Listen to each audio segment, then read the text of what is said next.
And they're all in the gate, and they're off and running at Finger Lakes. Bad hop at the start for Frenchman James, who's last. Stormy's Dreamin', Rio 11, Chicago Charlie. These are the three quickest out of the gate, and now it's Chicago Charlie and Rio 11 who kick on with it. Stormy's Dreaming backs off the pace in third. Ex Machina improving up the inside fourth, now up into a joint third.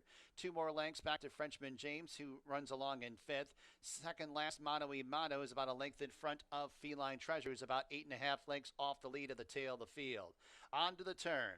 It's Rio 11 who kicks clear from Chicago Charlie. Stormy's Dreaming attacks on the outside in second. Ex Machina's in third and 3 lengths off the lead. Chicago Charlie backpedals. Frenchman James and Feline Treasure are next. Those two about 9 off the lead, and Mano y Mano trails the field as they arrive at the top of the stretch. Rio 11 comes into the stretch with the lead by 3 lengths over Stormy's Dreaming, who's all out in second. Ex Machina, grandstand side in third, many lengths back to Feline Treasure, a distant fourth. Rio 11 shaking up on the front end, not home yet. Stormy's Dreaming's on the outside with a final try. Rio 11, Stormy's Dreaming getting to Rio 11. Stormy's Dreaming wins over Rio 11. Ex Machina third, Feline Treasure fourth. Leader of Stormy's Dreaming, $5.38 the winning mutual. Exacta $10.88. Trifecta $9.21. Dime Super. They're all in the gate. And they're off. God's Angel with a sluggish start, but has recovered, is out of last. It's Hoyty Maroney who sends out for the lead. High Yield Hunk flashing early speed. God's Angel recovers up the inside. Really nowhere to go. Now up into third, though. Sunday's Currency races in fourth in a space of about 7 lengths to the trailers. The Blue Wave is to the outside of King Royale, is at the tail of the field.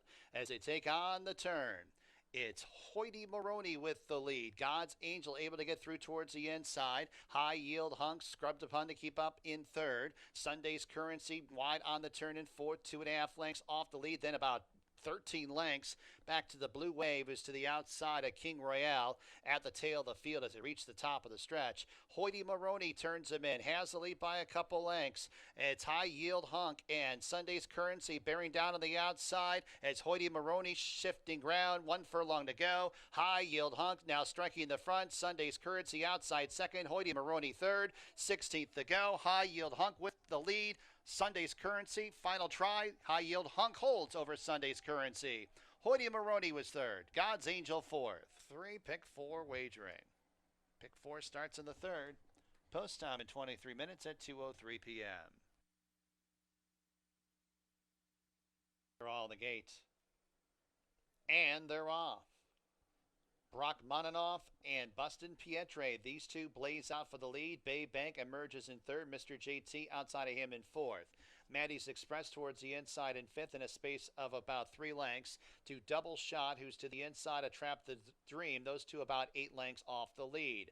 Brock Monanoff has the lead with a half mile to go by 3 parts of a length, now a length, over Bustin Pietre, who stalks on the outside second. Mr. JT with an early move on the extreme outside of that middle cluster in third. Maddie's Express behind rivals in fourth. Bay Bank shuffled fifth as it's Double Shot trying to unwind for the back of the pack into the top 5, 4.5 off the lead. And Trap the Dream is at the tail of the field as they arrive at the quarter pole. Brock Monanoff, Bustin Pietre is wide, taking Mr. JT further out. Maddie's Express behind rivals. Double Shots in the grandstand side. They got 3/16 left to travel. Brock Monanoff set down for the drive, has a lead by 3 lengths. Mr. JT, Double Shot on the outside. Bustin Pietre in some tight quarters. 16th to go. Mr. JT and Double Shot. Double Shot now forging to the front. Double Shot, Mr. JT. Double Shot wins over Mr. JT. Then it was Bustin Pietre and Brock Morth race from Finger Lakes. Scratch number 4, Rockable. Exacta, Trifecta, Superfecta, Daily Double.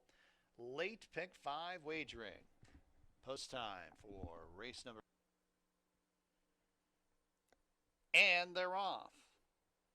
It's drive-through with a short lead. Hair on Fire on the extreme outside. The Delaware boys at the fence. The whole field, you could throw a beach blanket over them as they travel up the backstretch. It's Four Eyes with the lead. Drive-through and Hair on Fire outside second and third. The Delaware boys shuffled fourth as well as Interchanger in fifth. And with No Name, it's 3 wide at the back of the pack and about 4 lengths off the lead.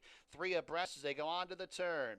Four Eyes drive through, Hair on Fire, first, second, and third. The Delaware Boys gets off the inside and will circle up on the outside. A length and a half off the lead is the favorite, the Delaware Boys. Then about 6 lengths back to the trailers with No Name and Interchanger as they reach the top of the stretch. Hair on Fire, orange cap worn by Flores, now striking the front. Four Eyes, the Delaware Boys on the grandstand side, a length and a half off the lead. They run to the 16th pole. Hair on Fire, the Delaware Boys. Hair on Fire is strong on the front end. The Delaware Boys a final try, but Hair on Fire prevails over the Delaware Boys. Then it was Four Eyes. 5 cents.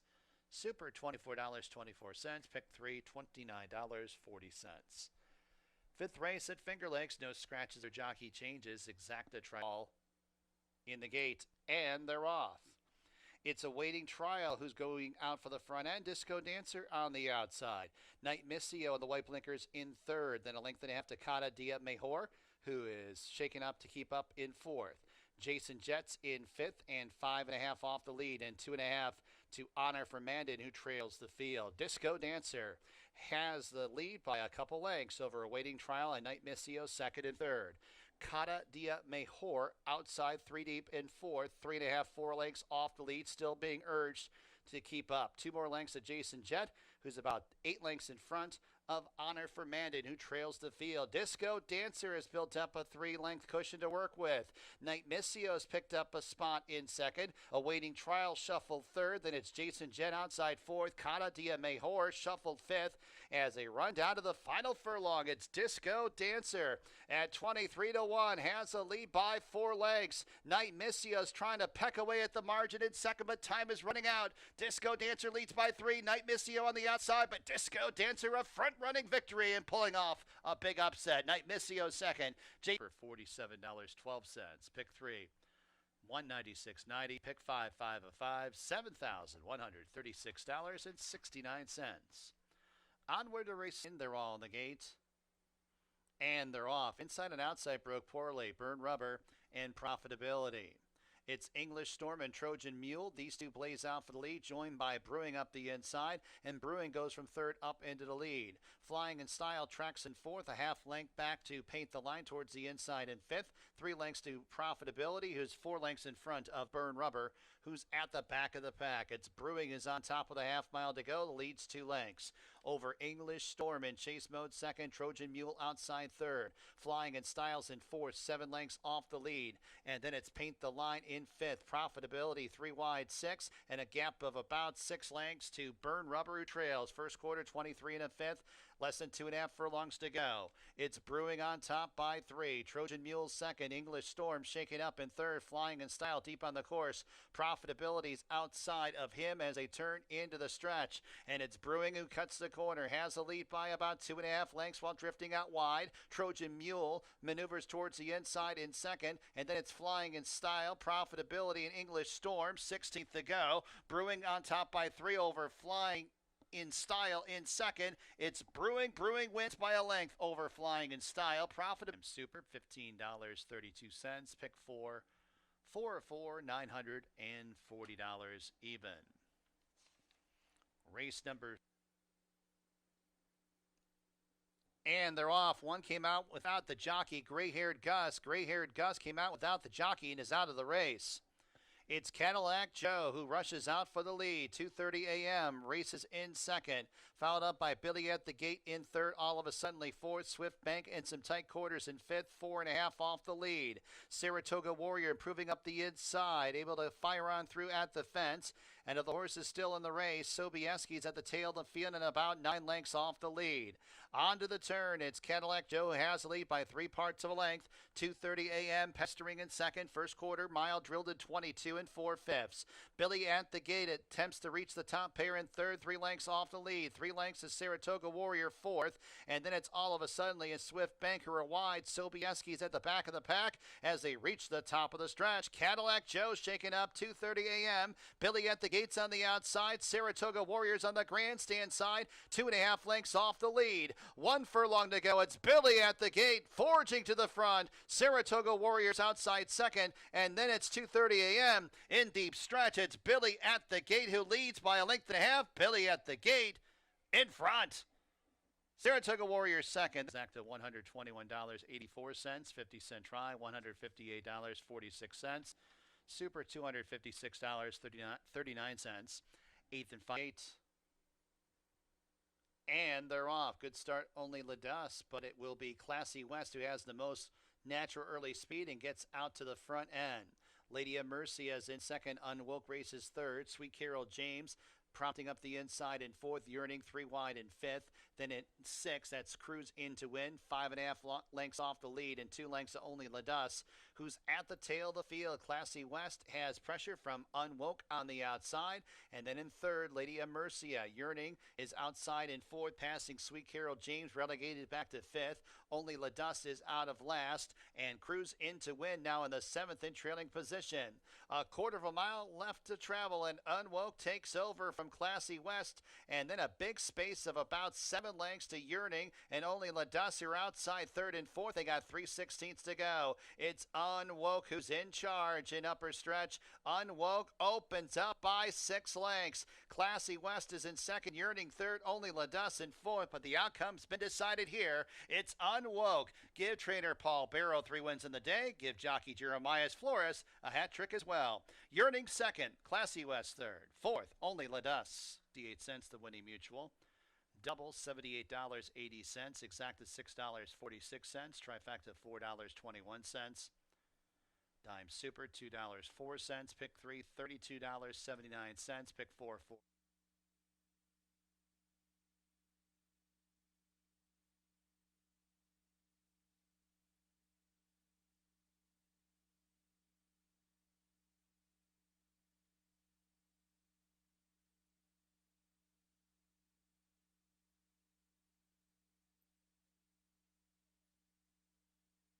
Ladies and gentlemen, our national anthem.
Good afternoon to everyone, and welcome to Finger Lakes Gaming and Racetrack, a Wednesday afternoon of thoroughbred horse racing. And we've got 8 races scheduled. Track at Finger Lakes is fast. And we've got about 62 minutes to race number 1 here at Finger Lakes. My name is Bill Downs, track announcer here at Finger Lakes, and I've got the scratches and changes for today's card.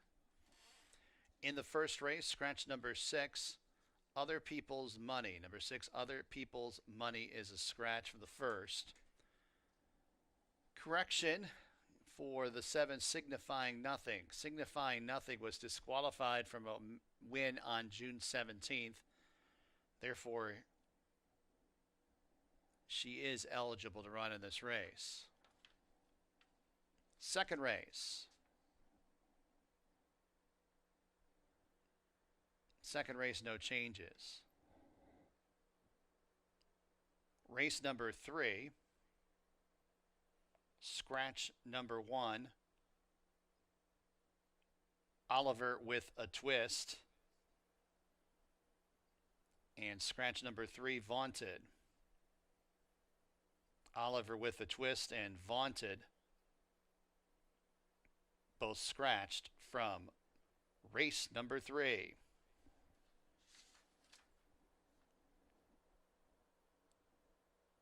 Race number 4. Number 1, Tekka. The rider is scant 1 pound over.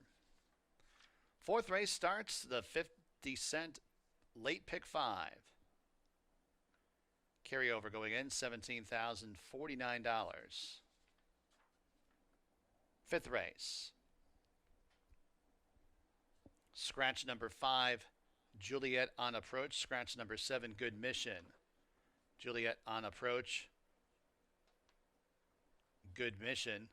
5 and 7 scratch from the 5th. Jockey change of number 2, Luminescent, to Emmanuel De Diego.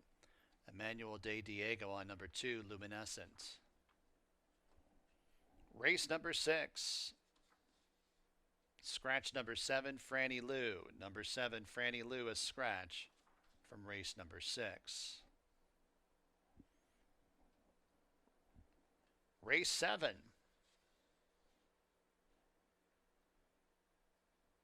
No changes. No changes in the 7th. Race 8. 8th and final. Number 4. Who's got the tip? The rider, a scant 1 pound over. That's a look at the scratches and changes here at Finger Lakes. A reminder that on Monday, September 22nd, quadruple stakes action here at Finger Lakes. The $100,000 Lady Finger Stakes, $100,000 Aspirant Stakes, the $50,000 Ontario County Stakes, and the $50,000 Niagara Stakes, all on the card on Monday, September 22nd here at Finger Lakes. That's a look at the scratches and changes here at Finger Lakes. Got about 58 minutes to race number 1. Handicapping with Dave is next. Have fun and good luck.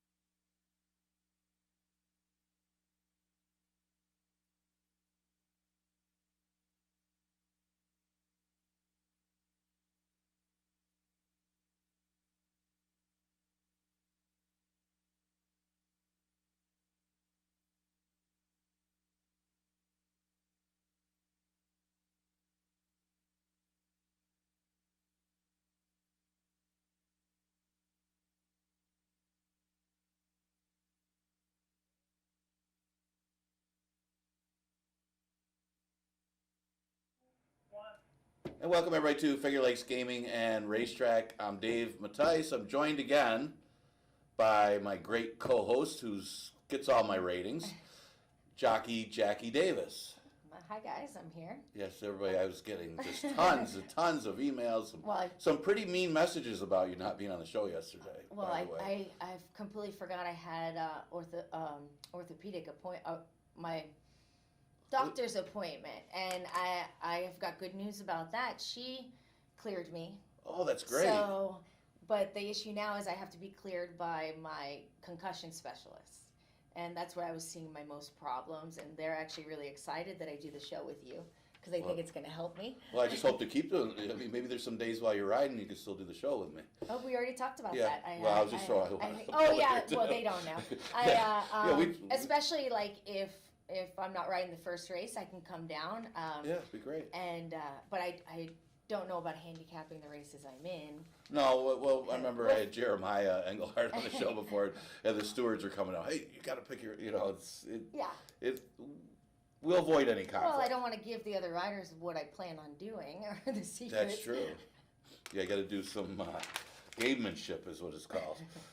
Well, you could tell them one thing. I'm going to the front with this horse, and then you see him in the race. I say that's I do use that tactic going in the gate a lot of times. What is it? Is it Japan? Is it that they have to say what their tactics are? Is one of the other countries? Oh, I think it's Japan. One of those racetracks out there. So I heard of one of the tracks. When the trainer enters their horse, they have to write down what their instructions are. Interesting. And what they do is they put it in the box, so if something happens, they pull it out, and the rider goes AWOL. They can say, "This is one of my instructions," so there's a problem there. Yeah. It's interesting. Yeah. Okay, yesterday, you weren't here yesterday, but a lot happened yesterday.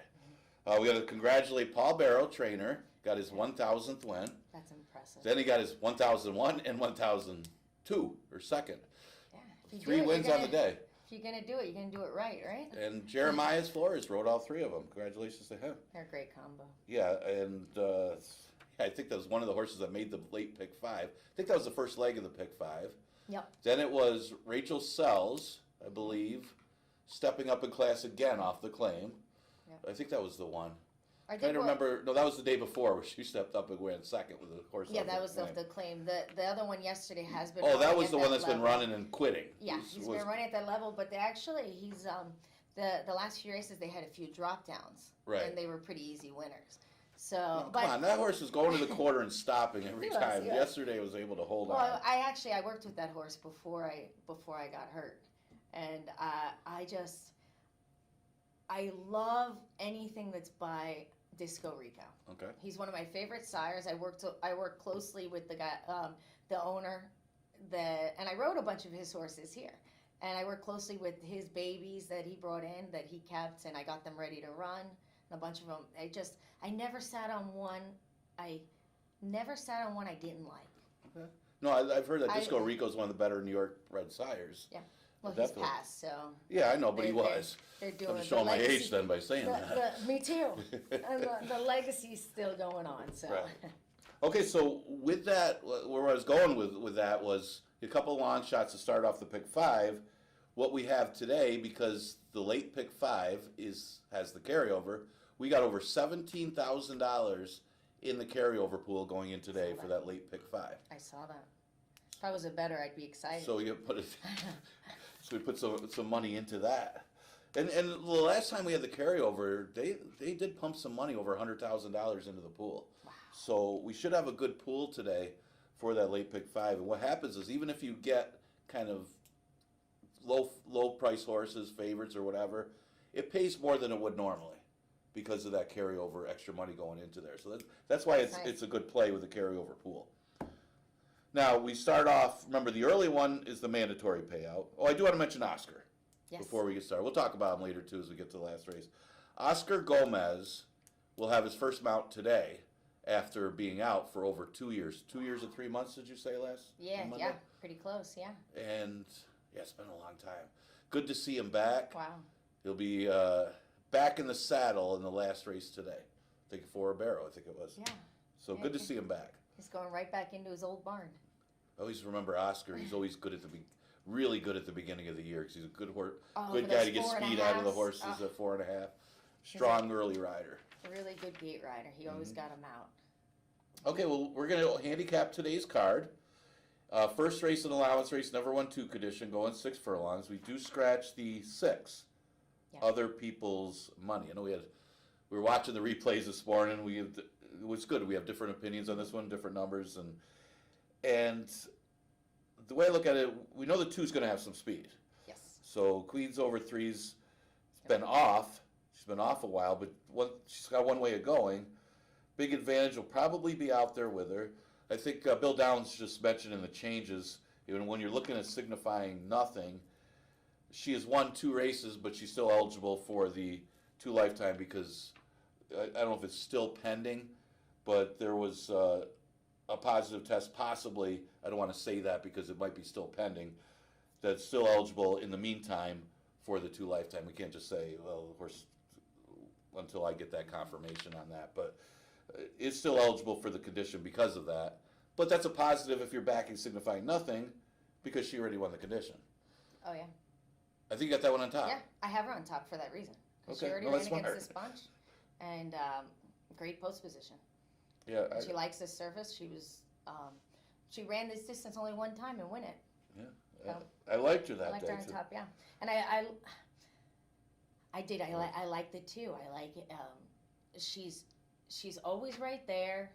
she runs really great with time off. So I think she should be right there, unless her and the 5 burn each other out.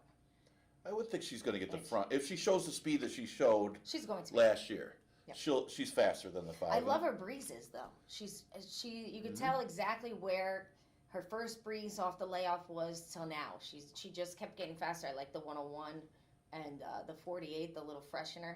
And Jackie likes to, the trainer, she likes to she gets them fit. She does a lot of long gallops with them. Okay. And she loves the gallop out to go all the way around. I used to work horses with her a bunch. Yeah, and I mentioned Oscar Gomez first mount of the year. I think this is Alpender's first mount of the year. It is. It is. So and some firsts. I bet we go back together from my Suffolk days, me and her. I rode with her and Jackie Falk, both of them. I rode races with them. Okay, so that one's going to show speed, and we'll probably get a good gauge of how good speed is early. I thought it changed a little bit yesterday. I mean, it's a relatively fair racetrack. They're kind of coming out of it early. I think the track got a little quicker later. He said a little more up close speed type horses later in the day. See how it plays today. But my thing with Empire Magic, and this is a tricky read because she's only had one start this year, and I can see why you would or would not like that about her. I watched her last race. She's just such a good looking horse. She looks like a stakes horse coming down the stretch, and a little. I mean, in that race, she was kind of plodding a little bit, I guess is the word I'm looking for. You don't want to see that at 5.5 furlongs. She probably wants to go longer. But she made a move that she was better than Big Advantage, and then Big Advantage came back on. She hung a little bit at the end. But I look at the breeding. They paid $370,000 for this horse originally. I don't know if that's necessarily a positive right now, but at least she's not dropping down to 5,000 or something. But it's turf on the dam side. That's a graded stakes winner on the turf. The dam is probably why they paid so much money. Plus, you got a real good sire and good magic. So yeah, the breeding's there. Breeding's really good. I Your brother rode this horse. Yeah, we should have called him. I almost did. I was gonna. Well, you weren't looking. I was gonna go on your phone and find his number so I could give him a call. I did. I was thinking about throwing her in, and the form. She could jump up and win, but I didn't want to take a chance. I wanted to take a chance on some a little bit bigger numbers, see if we can cash in. No, and you're right. If this horse goes off a short price, I mean, you look at the board right now. Yeah. Early money. It's not necessarily one you want to jump in on when there is all those question marks. There's certain favorites that, and besides being a handicapper, being a horse player, the best races to play, and you pick your spots. I know the better horse players do this.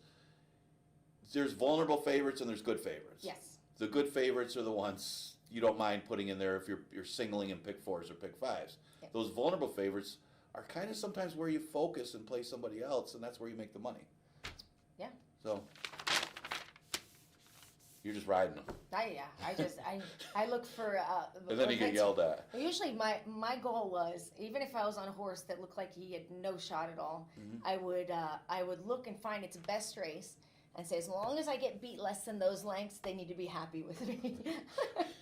So I would ride a couple that were like, they get beat 30 lengths and I get beat 10 lengths. I'm like, that's a winner. That's awesome. Like, well, they should. That's awesome. You're taking a lot of pride in your craft. You're improving the horse the best. As long as I improve them, you can do. Right. They can't be mad at me. Except I usually find a lot of people. Let them. But you know what? You're right. That's they'll respect that too.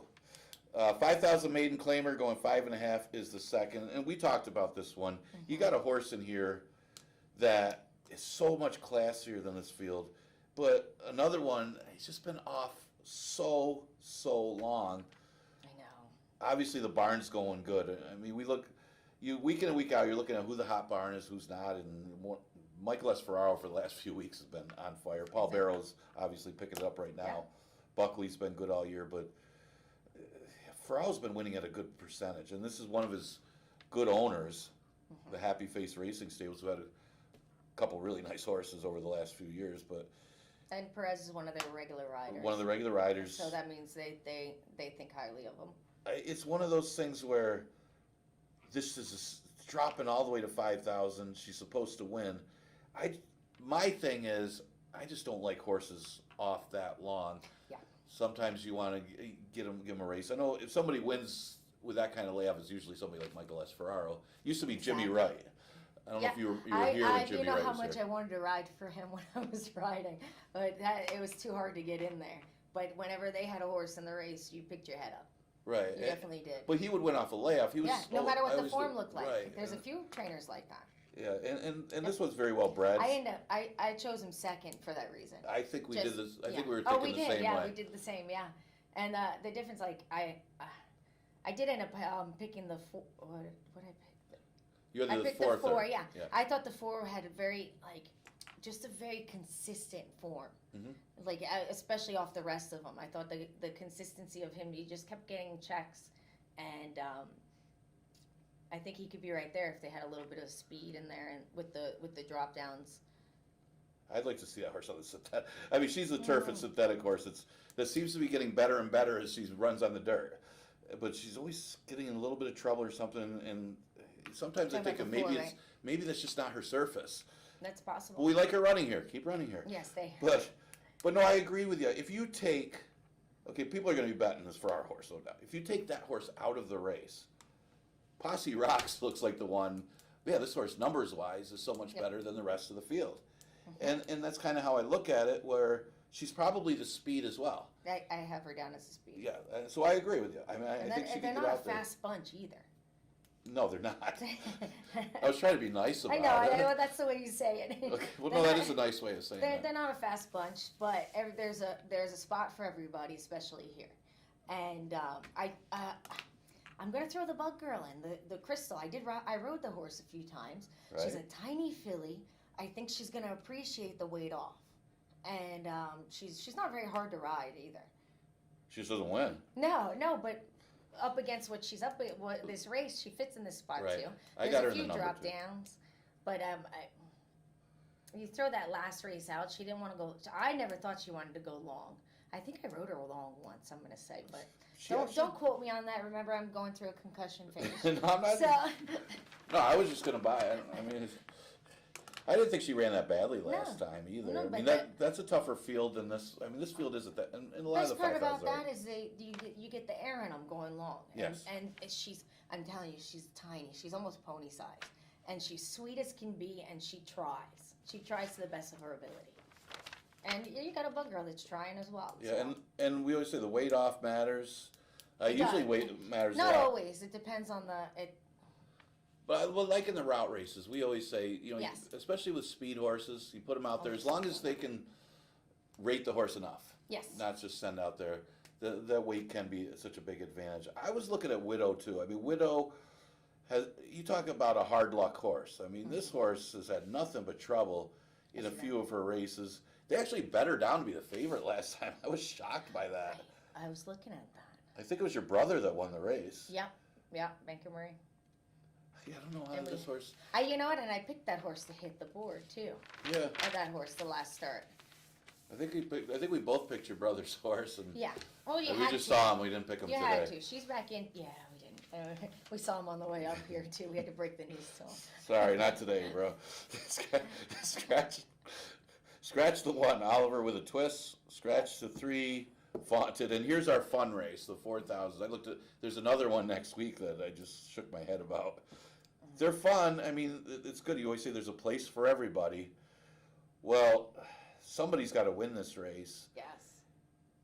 And sometimes you get the drop downs and it makes it easier. I remember Lugu had that Maraviglosio. Yep. That dropped. Makes it easier when you see the drop down come in here, but Yeah, because all these horses, they all been running against each other. They all beat each other, so you can almost make a case for every one of them. and you can. And I did. It took me a little while looking at it, and then I've rode half the horses in this race as well. So you probably know more than me about these Yeah, horses. and yeah, I actually chose two closers. Okay. Smooth Tails. He can close. He can go to the lead. He's got a much better post position this time around. Andre rode him before, so he knows he closed on him. And I chose Captain of My Heart. Okay. Horse ran good last time. Ran an awesome race, and I rode him. He's another one. He's actually much easier to ride in the race than he is in the morning.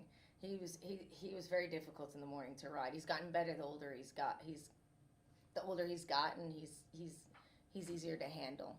Well, that's how we look at it. I mean, And Flores rode him a few times. He was barely off the board with him. yeah, he's always fires, and it was one of those races where Khalil's Dream was much the best, and got a trip too. Got the first run, was in perfect position. I think Andre rode the horse, and went on with it. I mean, the horse looked like the winner all the way around. And did he run the Monday? Yeah, he did. I don't know if he did very well, but it was a much tougher race.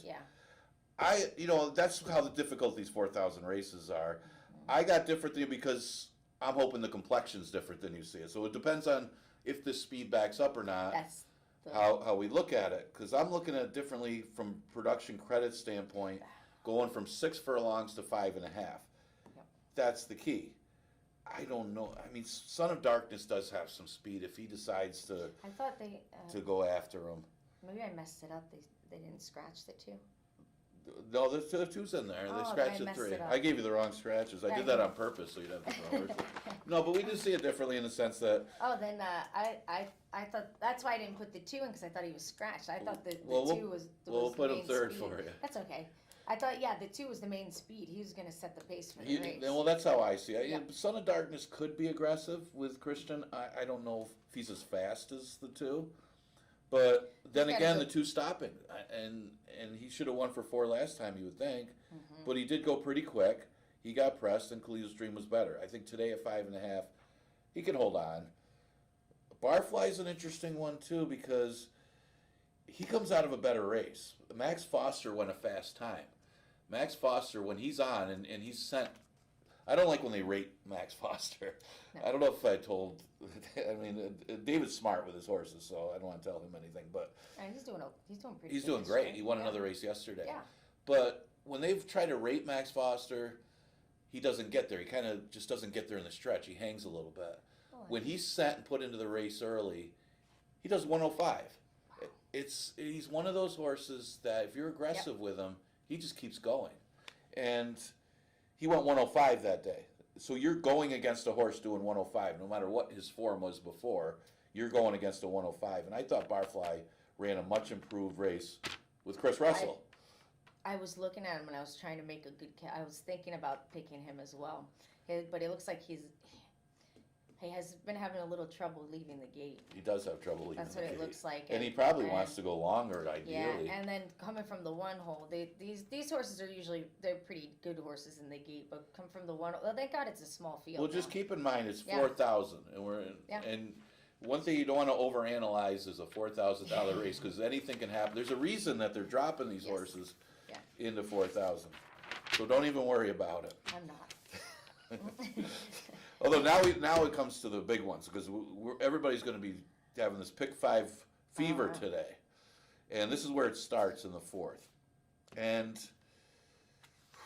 I like the 2 drop downs on the inside. I also like Adil Khan's horse too, but it's a tricky race. I think the only one I didn't really see, I didn't really like MAS Scroovy's coming out of those $4,000 races, although I think the horse is going to like a mile more. And I thought Divorce, of course, beat an easier field. I should like that horse, of course. I remember we talked about that. But other than that, I saw the other 6 horses as having a big chance in here. And I think the key to the race is the pace, too. Yes. Because I think Mike Ferraro's got 2 sprinters going long and might be able to control the pace with those 2 horses. It's a very good possibility, unless a horse like MAS Screws decides, the best shot I got in here is to be aggressive early.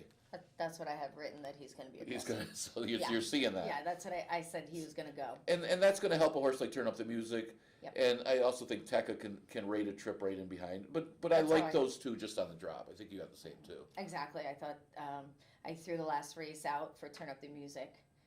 But I picked the 6. Yeah, we picked all 3 the same. Do we have the same? Yeah. Just exactly different top choice. Yeah, different top choice. I read it the same way. Yeah, it's just a bigger drop for Tekka. I think the 5's it looks like a free runner. You kind of just put your hands down and let him place himself. But I think they're going to go. The race was better for her last time. I think they're going to go faster than 50, so I don't think she's going to be on the lead. And I also think Pena's going to go, the 7 horse, Grab the Glory. I think he's Well, that's the thing. They could and send then either one of those two. I was confused. Yeah, I wasn't quite sure what they were gonna do with the 8. The way the form reads that she likes being she likes being on the lead. Munnings likes. I wrote a bunch of Munnings. I like them. They. Well, what about routes? You tell me, because if you've ridden a few, have you ever routed? Because I know Bunnings was a good sprinter.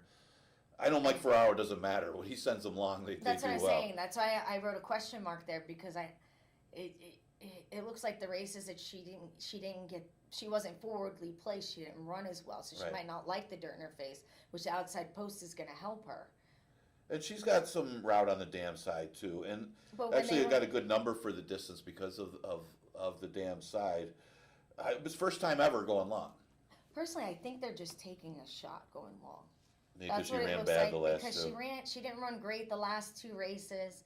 And it looks like maybe they're thinking she could get an easy lead where she could just break going, because we like to go slower here, going 50, I could 48, buy that. And I think they're just taking a shot. That's but what I don't think she like. will. I don't. You're right. I think MAS Screws might. Because will they aggressive. haven't been breezing for the breezes are all half miles, and the last time I picked them, they went short to long.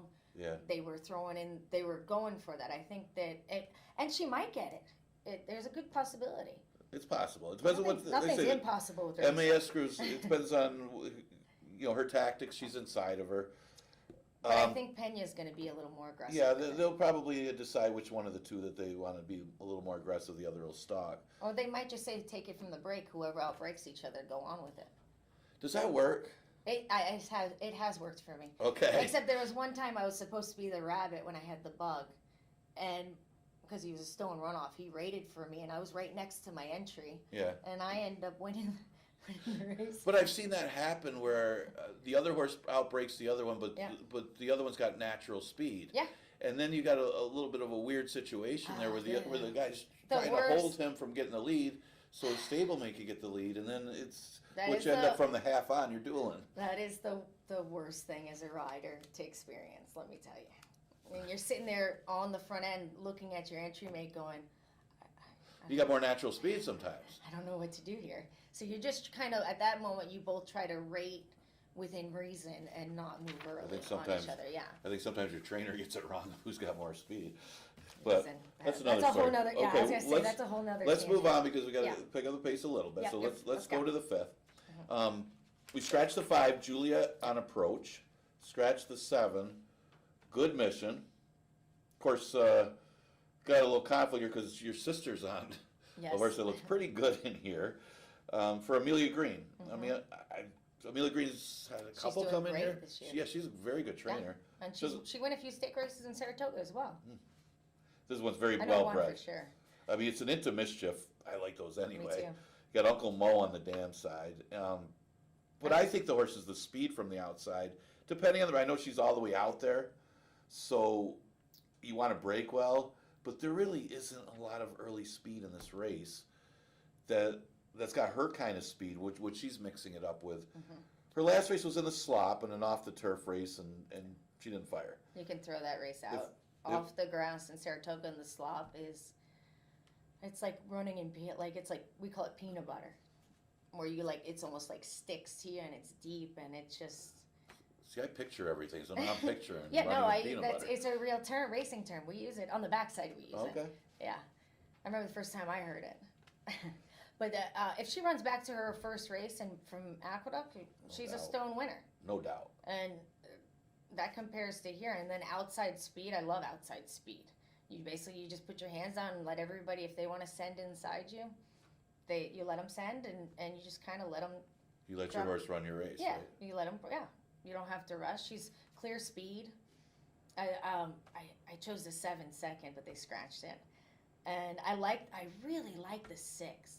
I like the way, first time out, the way she closed into that pace.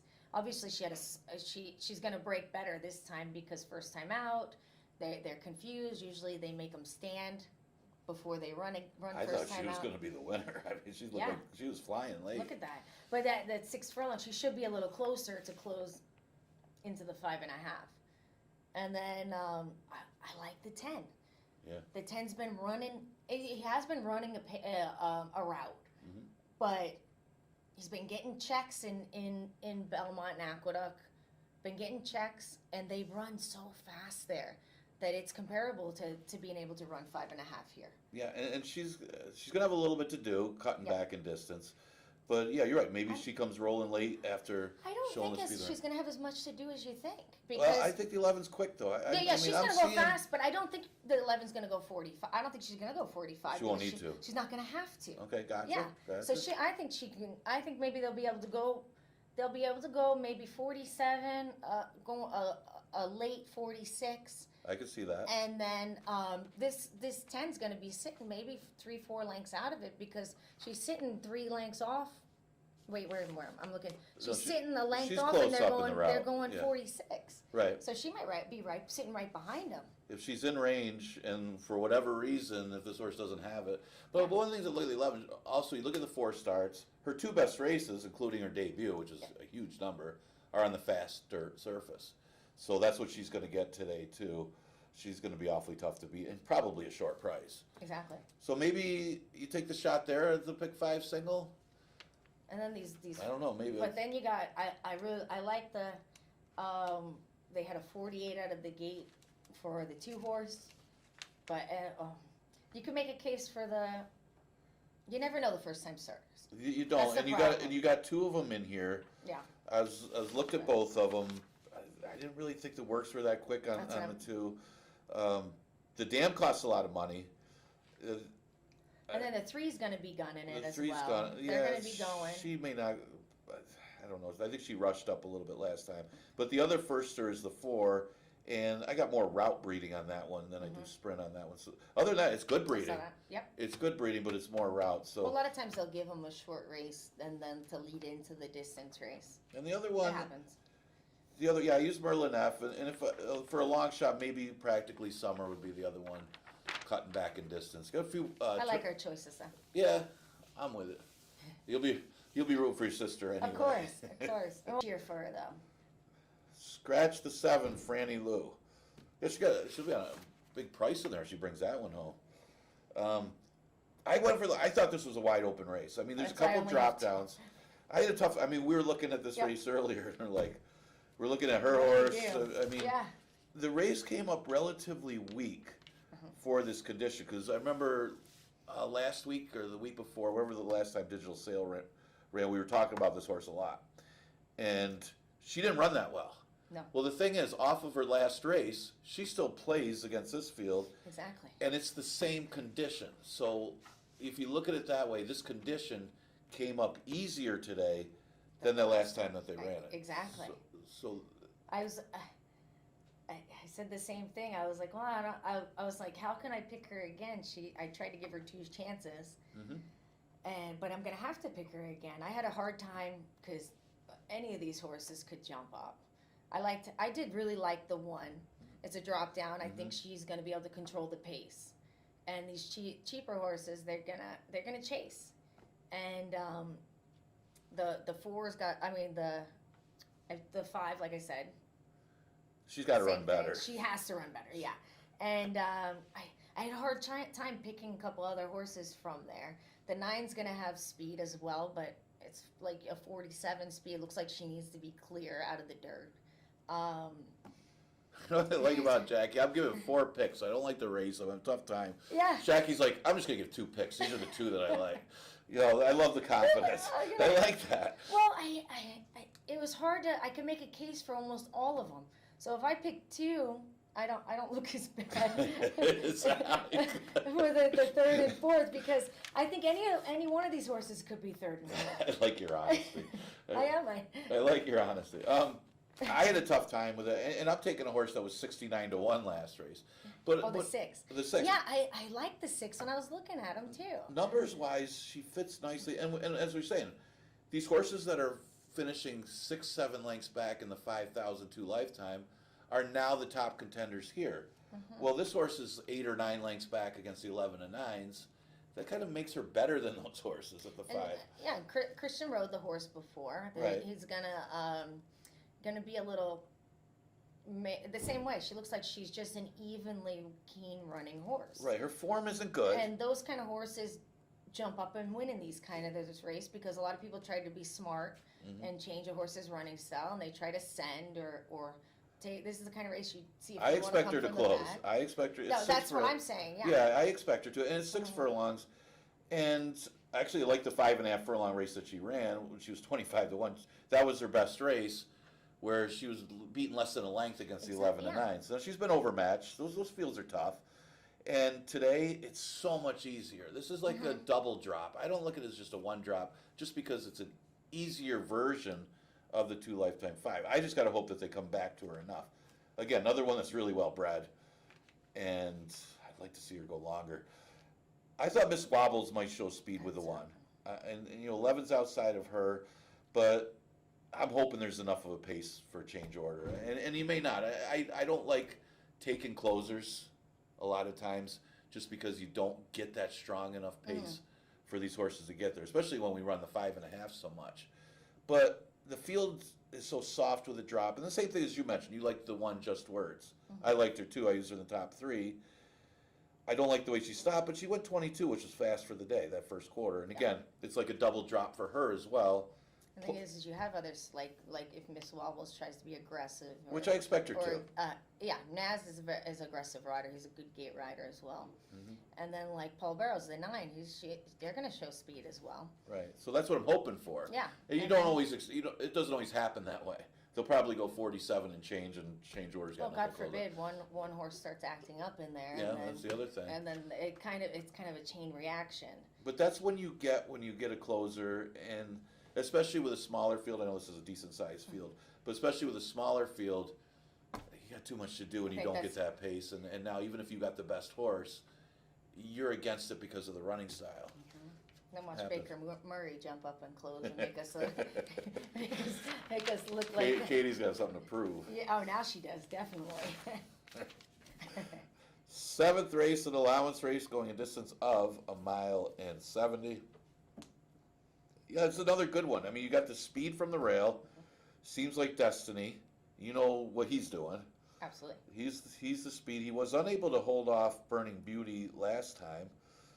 You also got Ice Time in here, and this is an interesting horse because he's been a little bit overlooked in some of those races. I thought this horse ran absolutely huge the last 2 races. I think you got the same top choice. I do. But again, he comes from so far back in some of his races. You got to hope Seems Like Destiny stops. So kind of watch how the track's playing, or what you expect from Seems Like Destiny. I mean, Seems Like Destiny, this is his 4th start of the year. He ran better last time on the front end. He's the speed. Yep. Ice Time is the deep closer. So it could be interesting. He's going to have a lot to do. And the question is, does Seems Like Destiny stop enough? And Burning Beauty too. I mean, Burning Beauty beat that horse last time, Seems Like Destiny. Now, Ice Time actually defeated Burning Beauty in the race before. Does that mean anything? No. Every race is different. But I do like the last 2 races for Ice Time. This horse is going good. It's just a matter of making up those lengths. And it was a little bit closer last time, too. Of course, that was 1.16 miles. Well, that's why I'm the 3 and the 7. I have them, and on my notes I have them written. I picked them both for the same reason. Okay, no, that's fine. Well, I think with the pace in here, I think it's going to set up for a closer, because I see a couple in here that look like they've done well on the lead, going wire to wire, so they're gonna send to try to recreate that. And I really like Retail Man the 6. It's a positive that they put this Koa win on him before. I've ridden him a few times and done well on him. He's a little tricky to ride.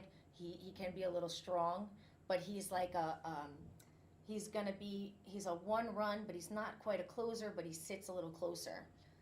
And I like that about him, and I think they're going to end up. I think the 5's they're going to try to send speed with him, Eric from Miami. Well, it's all about. I mean, the 1's got the rail. It doesn't matter how much they're going to press him, right? It's a matter of how. Right. Gotcha.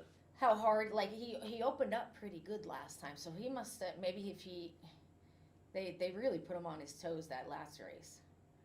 Yeah, the horse has got some good races in the past.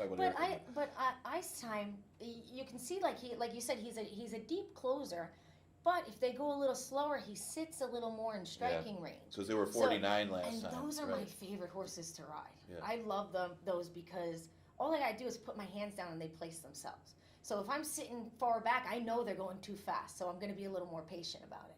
And if they're sitting really close to me, I know there's no pace, so I have to be ready, because a closer, it's a little harder to close. Like a deep closer is harder to close when the pace is slower, because they're saving. Well, that just shows it's a better horse. I mean, some horses are just pace dependent, and then there's other horses that they go 49 or 47, they can still win. That means they're a good horse and they're a better horse. And he's running second to King's Leap. I mean, King's Leap ran third in the New York Derby. Yeah. So I forgot about that. He's no slouch. He's absolutely no slouch, and so we agree on ice time. So I went with. I'm hoping Seems Like Destiny last. Cast a Coin's an interesting one for Jacqueline Falk, because does he try to show speed, adding blinkers and stretching out? Oh, that's what they're trying to do. Yeah, that's an interesting one, because that one won that 2-year-old stake last year. A little overmatched in that New York Stallion Series race. Or they might be trying to make him a little braver, because if you read the commentating, it looks like he got pinched in a spot, or he steadied. Right. Maybe they're trying to make it so when you're in like a spot, you want him to get through. So the blinkers, you think? I think that maybe I'll make him braver. Yeah. Well, look like he didn't like. I like that horse. I mean, he's good looking. I know he's so good looking as a 2-year-old, and he did look good first time out this year. I mean, Steven rode the horse, and he overcame a little bit of trouble to run in the top 3. Just hasn't been able to find it since. I don't know. Okay, last race, 5,000 claimer, never won 2 condition, going 6 furlongs. Mentioned the return of Oscar Gomez. He'll be on the 9-horse, heck of a bus. I like the drop on the 8 adjustable rate. I like this horse when she broke her maiden, and she beat a pretty decent maiden special weight field. Question is, why did she run so bad last time and now she drops to 5? I mean, you see 5,000 maidens go into 5,000 2 lifetimes. You don't see maiden special weights go into 2 lifetime 5,000. Only 2 starts after the special weight win. That's a little bit of a concern for me. But I like the fact, and you mentioned, it's good to have speed from the outside. I do. She is going to show speed from the outside. There's not a lot of quick horses in here that she'll at least be on the front line, and I don't think she has to go that fast. Give her the edge. But also with that horse, the 8, he's I like the first race he ever ran. He ran second to Queen's Cat. And that's Queen's Dancer's little sister, who I used to ride. And he closed. He did a nice closing race on that, so he don't necessarily need the lead, I don't think. I'm hoping he's out there. I don't know. He will be out there. You're because right. that race they went 45. They went obnoxiously fast. So Sorry, I didn't mean to interrupt. No, you go ahead.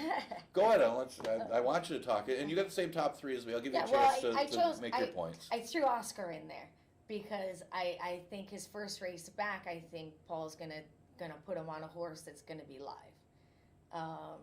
He's gonna probably an easier horse to ride, and the horse is dropping too. So I threw him in for 4th for that reason. And we both have Moontown as you got her on top, I got her second, and we kind of agree on the maiden victory was a pretty nice race. Yeah, if he runs back to that, he should win this race, or she. Sorry. But we watched the last race, and it was one of those cases where she dropped back and just didn't fire. Can we give the race? Yeah, we're gonna have to if you like the horse. Drop it back to 5. And sometimes you have to in this game. Sometimes you have to just say, Well, it's probably the first time she really got dirt in her face. If that's what it looks like to me, and it's. Yeah, go ahead. And it could be just the fact that she's dropping back down to 5,000. Yeah, and we like the 5,000. Yeah, I like the race that she won. And speaking of, Paul Barrow won the 3 races yesterday, including the 1,000th win. One of the horses that he won with was Unwoke in the last race. Unwoke looked really good yesterday, winning, just crushing that field in the last race. So that was a pretty good maiden field that Moontown beat when she won back in August. Of course, Louis Gutierrez says I never pick him. I picked him second. I picked him first, so. Yeah, so you got him right on top. Well, then the 3-horse, if if he runs back to his last race, obviously he's going to win. And what I don't like about the last race when I'm riding is they always go faster than they're supposed to go for the level, and it's usually really good for a closing horse in the Sometimes last. that happens. Yeah. Yeah, because they watch the races all day and they're aggressive in the. But yeah, for some reason they're always extra aggressive in the last race. It's because the riders. trainers are telling them it's a speed favoring track. You got to get out there. You something. got to get out there. And then the deep closers go 1, 2, 3, 4, the big They price. usually a lot of time, usually in the last race, and if it's a 5,000, they usually tell me, Yeah, get out Jackie, there." go have fun, get it, make us some money. They don't really give me too many instructions. Yeah, Which I like. the last race is either just a easy gate to wire with a long shot, or it just falls completely apart. Nothing Right. in between. Absolutely. Nothing in between. Yeah, you're right. But that makes it fun, and I had a lot of fun today. I Me mean, too. another good show. I enjoyed doing the show with Jackie, and this will be the last day of the week, so no live racing till Monday. Remember, the Pick 5 carryover starts in the 4th, $17,000 for that Pick 5 pool. That's a late Pick 5. Jackie, will be back with me Monday? Yes, I have no doctor's appointments Monday. So Okay. we're good to go. Gonna hold you to it. No live racing till then. We'll be back to the normal 1 o'clock first post on Monday, and tune in for us on noon on Monday. It's a long ways away, but we'll see you then. Yeah, we'll be pretty bored till then.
Fillies and Mares coming on the track. First race here at Finger Lakes. Scratch number 6. Here's your field. Number 1, Eddie Marie. Kevin Navarro, the jockey.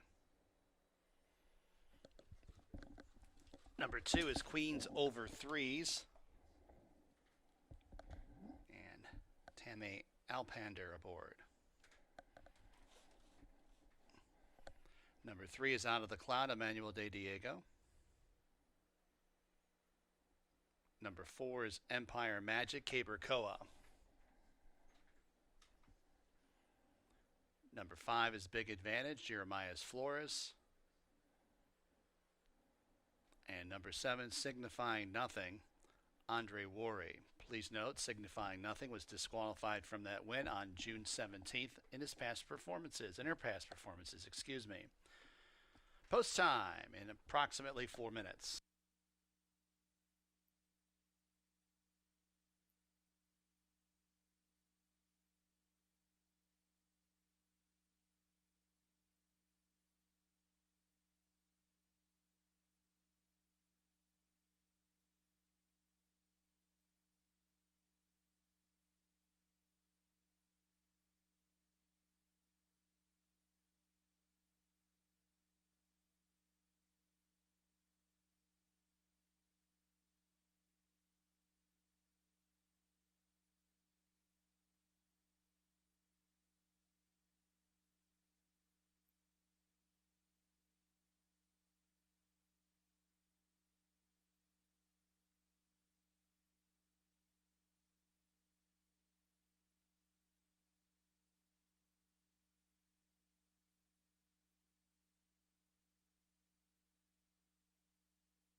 Post time in a couple minutes.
Approaching the starting gate at Finger Lakes.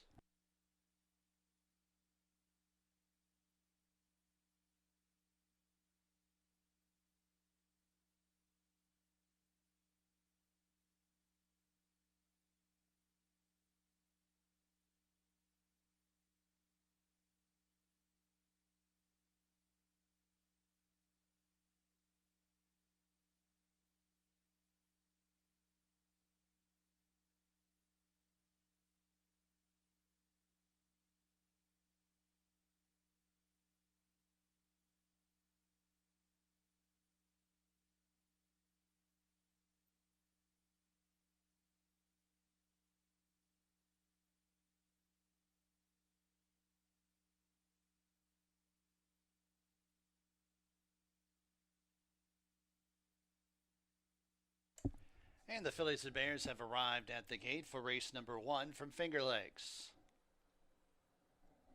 Got a field of 6.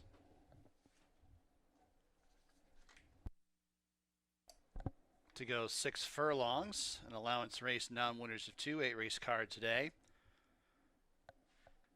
Got a pick 5 carryover in the late pick 5 that starts on race number 4, $17,049.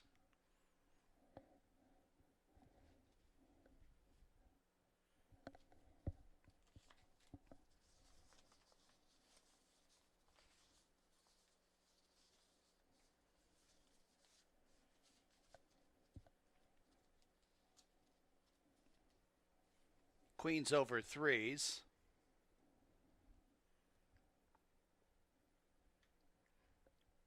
Out of the cloud.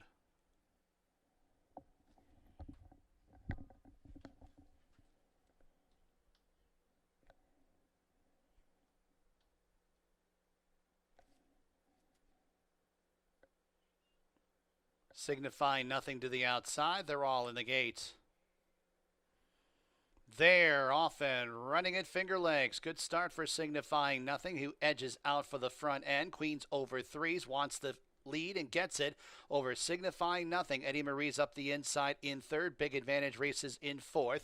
Empire Magic's in 5th, 4 lengths off the lead and a gap of about 4 lengths to Out of the Cloud. Out sprinted in the early going. Queens over 3s. Eddie Marie kicks on through towards the inside into 2nd. Signifying Nothing 3 wide. Big Advantage in about the 4 path. Empire Magic covered up into 4, 2 lengths off the lead. Needs somewhere to run. And Out of the Cloud trails the field. First quarter mile, 22 4/5. Eddie Marie takes over from Queens over 3s. And Empire Magic gets that seam. Empire Magic now inhaling ground on the turn and goes from about 4th up into the lead as they turn into the stretch. And it's Empire Magic who comes off the turn, leading by a length and a half.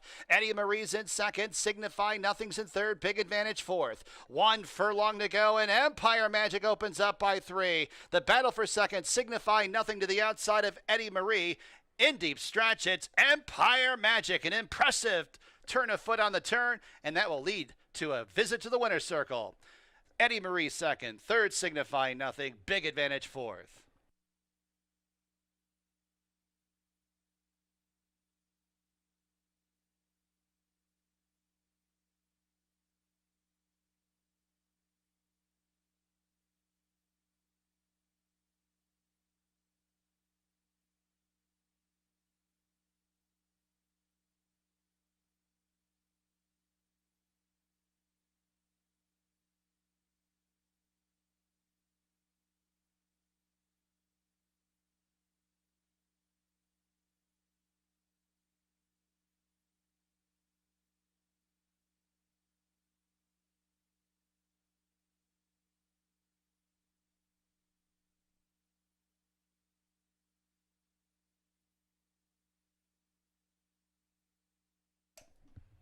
Four, 1, 7, 5. The favorite Empire Magic first.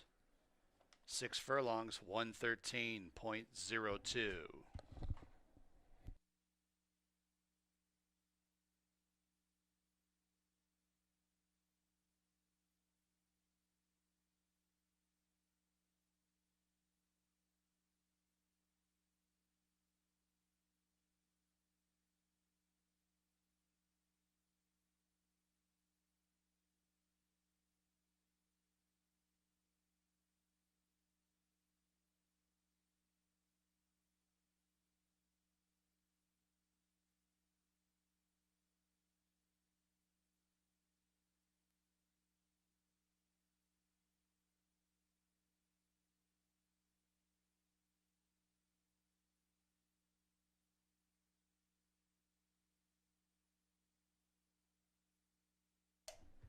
Empire Magic back to the winner's circle. New York bred, 4-year-old bay filly by Good Magic out of Majestic Heat.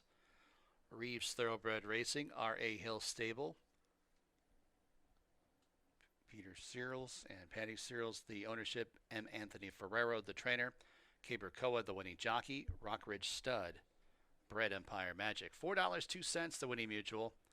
Exact at $15.48. Trifecta, $11.81. Superfecta, $3.63. Second race at Finger Lakes. No changes. Exacta, trifecta, superfecta, daily double, pick 3 wagering. Post time for race number 2 in about 21 minutes at 1:45 p.m.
All right, we're in the paddock for race number 2, and good-looking performance by Empire Magic.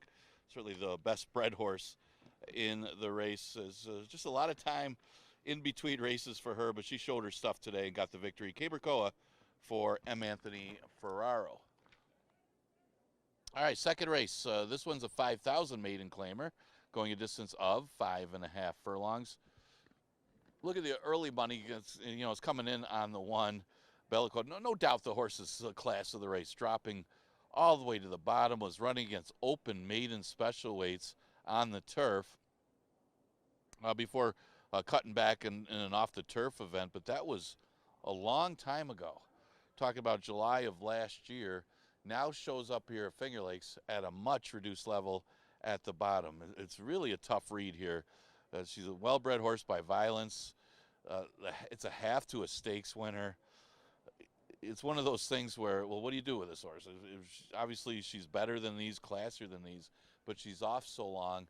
Is a lot of red flags on Bellico, but just might be able to beat this field. Right now, attracting a lot of money. The other horse getting money, and just think if the one doesn't run her race off that long layoff, it seems like Posse Rocks has a big advantage on the rest of them as she drops to 5,000. Not as significant a drop as the inside horse, but she's had a series of fourths. After running second, a big effort in her debut against Shock, who runs here. That was in the mud. She's run fourth every time against maidens, including her initial start here, where she ran into Miss C. Banker, who dominated that field. The horse that was third, by the way, Country Manor, did end up coming back to win out of that race. But it's a much better race than what she faces here. And that fourth place finish she had last time is good enough to beat this field, depending on what the one does. And that's how you got to kind of look at it. And that's why you see the board looking like it does. With these two horses, the only ones that get any plays. Now, if those two don't fire at all, then you got a good chance to get some big prices in there. You got Widow, who has had a lot of rough trips. They put the blinkers back on her, but she had the bad start last time. I don't know who was betting her. She went off the favorite over Banker Murray. Really tough to see anybody beating Banker Murray that race, but did get some backing. I mean, they went 116. That's how slow that race was. But the track was slower that day, too.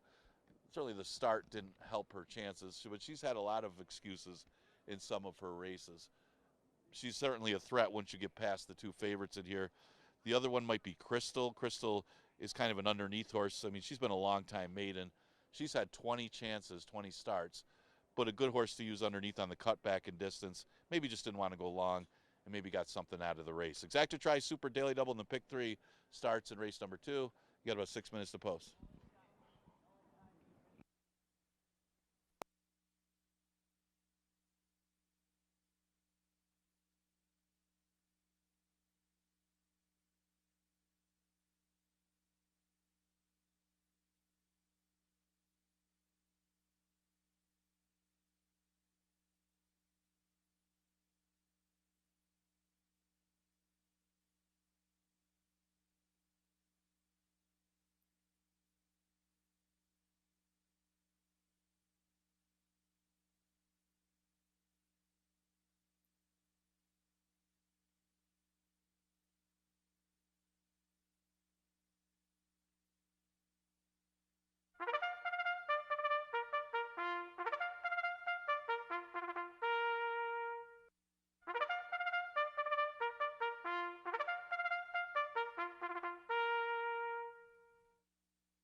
Coming on the track for race number 2 from Finger Lakes. Number 1 is Belly Coup and Luis Perez. Number 2, E Complicado, Michael Davila Jr. Number 3 is Crystal, Alexa Marie Cintron. Number 4 is War Terminatrix and Jeremias Flores. Number 5, Widow with J.M. Rahina. Number 6, Posse Rocks, Andre Worry.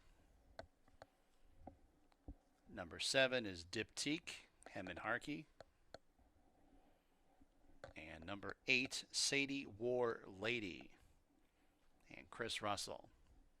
Post time in a few.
2 minutes.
Horses at the gate for race 2.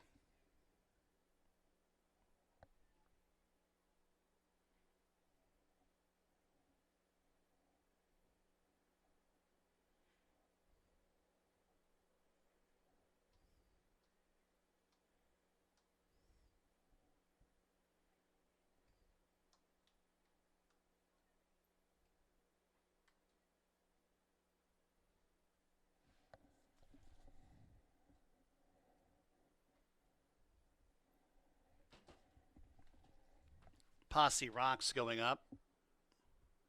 Diptyque.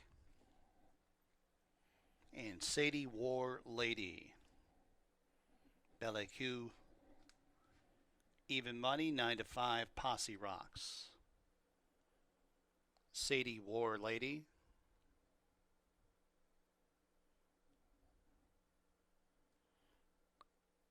Up and in, they're all in the gate. And they're off. Very bad stumble to start for Sadie War Lady and a sluggish start for Bellecu. It's Posse Rocks who sends out for the lead. E Complicado second. Crystal emerges in third. Then a length and a half to Diptyque to the outside of Widow, fourth and fifth. 2 more lengths to War Terminatrix to the outside of Bellecu, who's about a length in front of Sadie War Lady, who's at the back of the pack and about 9 lengths off the lead. It's Posse Rocks who leads this group into the turn. Crystal comes to engage outside second. E Complicado tracks in third. Took a funny step there. The rider had to tap on the brakes ever so slightly. It's Diptyque who's mid-flight in fourth. 2 more lengths back to Widow, and then it's Bellecu. War Terminatrix second last, and Sadie War Lady deep on the course at the tail of the field. 3 across the track as they reach the top of the stretch, and E Complicado cut loose on the 3 wide side, and E Complicado swoops in and grabs that lead. Crystal in some tight quarters there. Even tighter was Posse Rocks outside to Diptyque, who's closing in as they got a 16th to go. E Complicado has the lead by 3 lengths over Diptyque and Crystal. It's E Complicado in front. Diptyque second. Bellecu in a photo with Crystal for third.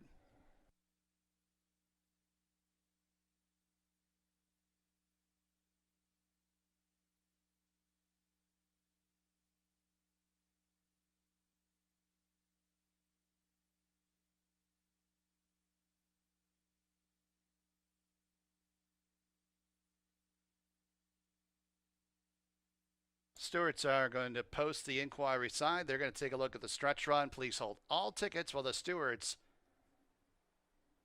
Take a look at the stretch run in this second race.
Also have a jockey objection.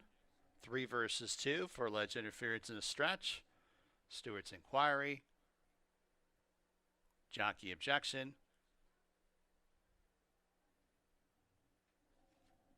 Please hold all tickets.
Ladies and gentlemen, we have a disqualification. Number 2, Incomplicado has been disqualified from first and placed fourth for interference to the 3, Crystal, in mid-stretch. New order of finish, 7, 1, 3, 2. Once again, Incomplicado crossed the finish line first, has been disqualified, and placed fourth for interference to number 3, Crystal. Number 7, Diptyque, New York bred, 3-year-old gray filly by Leofric out of Sterling Beauty, New York Final Furlong Racing Stable, and Speth Stable, the owners, Linda Rice, the trainer, Edmund Harkey, the winning jockey, the New Hill Farm bred Diptyque.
$32.62, the winning mutual, second race official, double $53.14, trifecta $190.56, exacta $102.68, time super $139.29. Third race from Finger Lakes, scratch number 1, Oliver with a Twist, and number 3, Vaunted. Oliver with a Twist and Vaunted out of the third. Exacta, trifecta, superfecta, daily double, pick 3 wagering. Pick 4 starts in the third, 16 minutes away.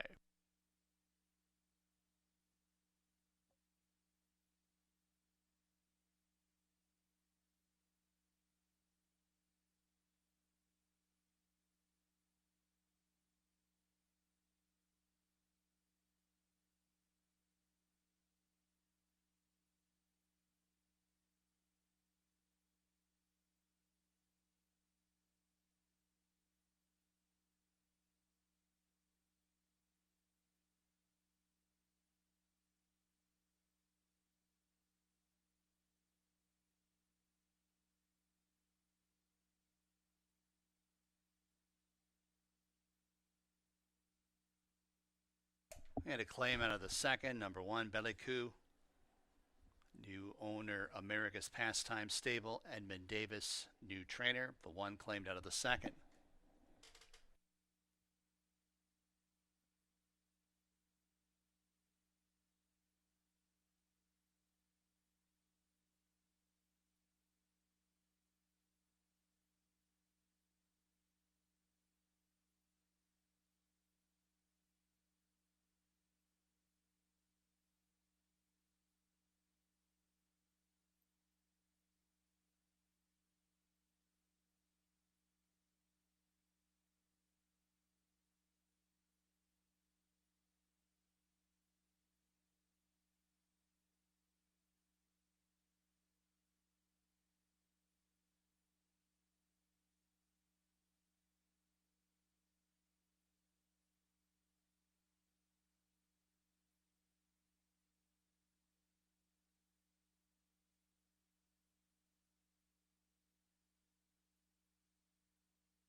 All right, we are in the paddock for race number 3. Got some long shots in the second. At that kind of a race, if one of those couple heavy favorites just didn't fire, and there were some real question marks in that maiden event. Well, talk about question marks.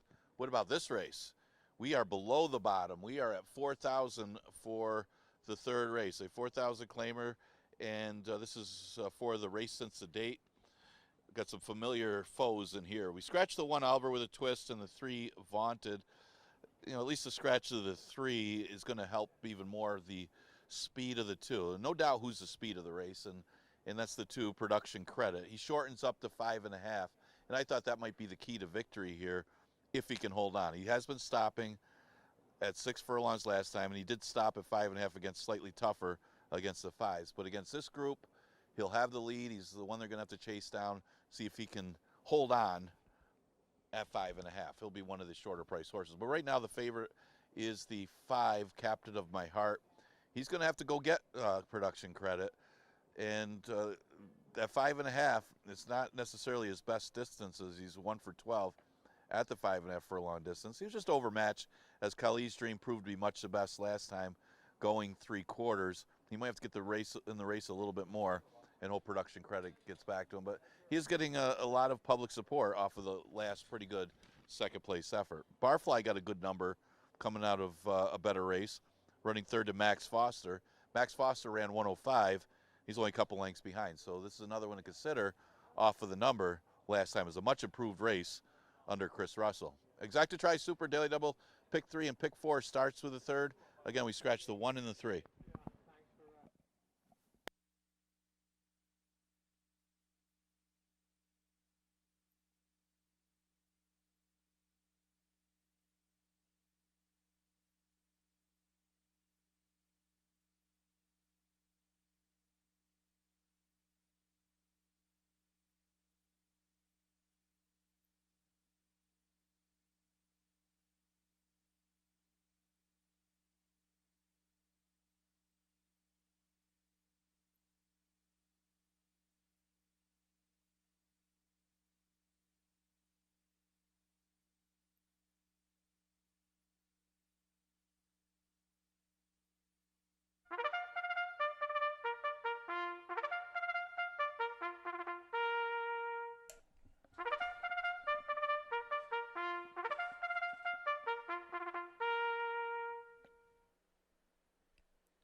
Horses coming on the track for race number 3 from Finger Lakes. Scratch the 1 and 3. There's the 2, Production Credit, and Emmanuel de Diego. Number 4, Barfly, and Chris Russell. Number 5, Captain of My Heart, Jeremias Flores. Number 6, Smooth Tails, and Andre Worry. Number 7 is Son of Darkness and Christian Navarro. And number 8, Smokin' Alone, Heman Harkey is the jockey. Post time in a few minutes.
Post time in a couple minutes.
Horses are approaching the starting gate at Finger Lakes.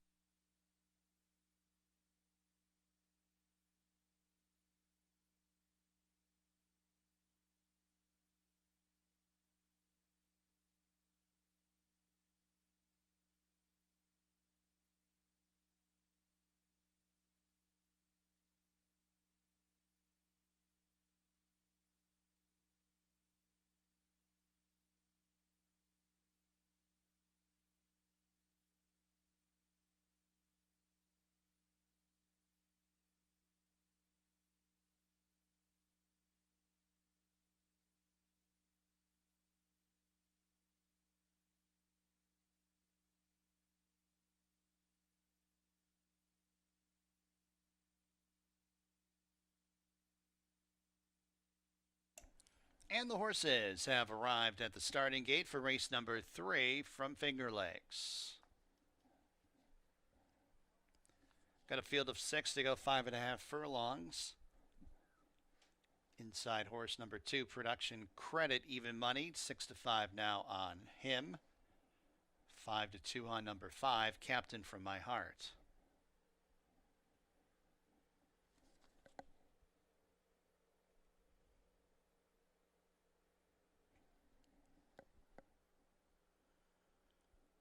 Son of Darkness and Smokin' Alone.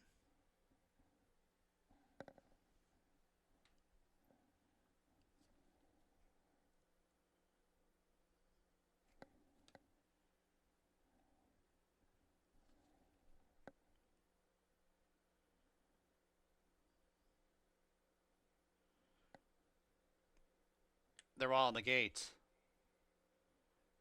And they're off. Great start. Production Credit sends out for the front end. Son of Darkness, forwardly placed on the outside second. Smooth Tails, Captain of My Heart, and Smokin' Alone make up the next flight. And Barflies at the tail of the field. Up the backstretch. Production Credit has a lead. Let's call it 3. Son of Darkness in pursuit in second. Captain of My Heart towards the inside in third. Smooth Tails, Yellow Blinkers in fourth. 4.5 off the lead. Then 3 lengths to Barfly, who's a length and a half in front of Smokin' Alone. alone. First quarter, 23 seconds. Production credit on top. The lead's a length and a half. Son of Darkness outside in the clear in second. Captain of My Heart towards the inside in third. Smooth Tails under pressure, 6 lengths off the lead. 5 lengths back to Barfly as they reach the top of the stretch. Production credits homeward bound, comes off the turn, leading by 4 lengths. Son of Darkness is all out. Captain of My Heart towards the inside. Smooth Tails on the grandstand side, but many lengths off the lead of Production Credit, and Production Credit will not be caught. Production Credit, the 6-5 favorite's going to win this race by about 7. Smooth Tails second, Captain of My Heart third, Son of Darkness fourth.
Two, 6, 5, 7. Production Credit first. 5.5 furlongs. 106.30.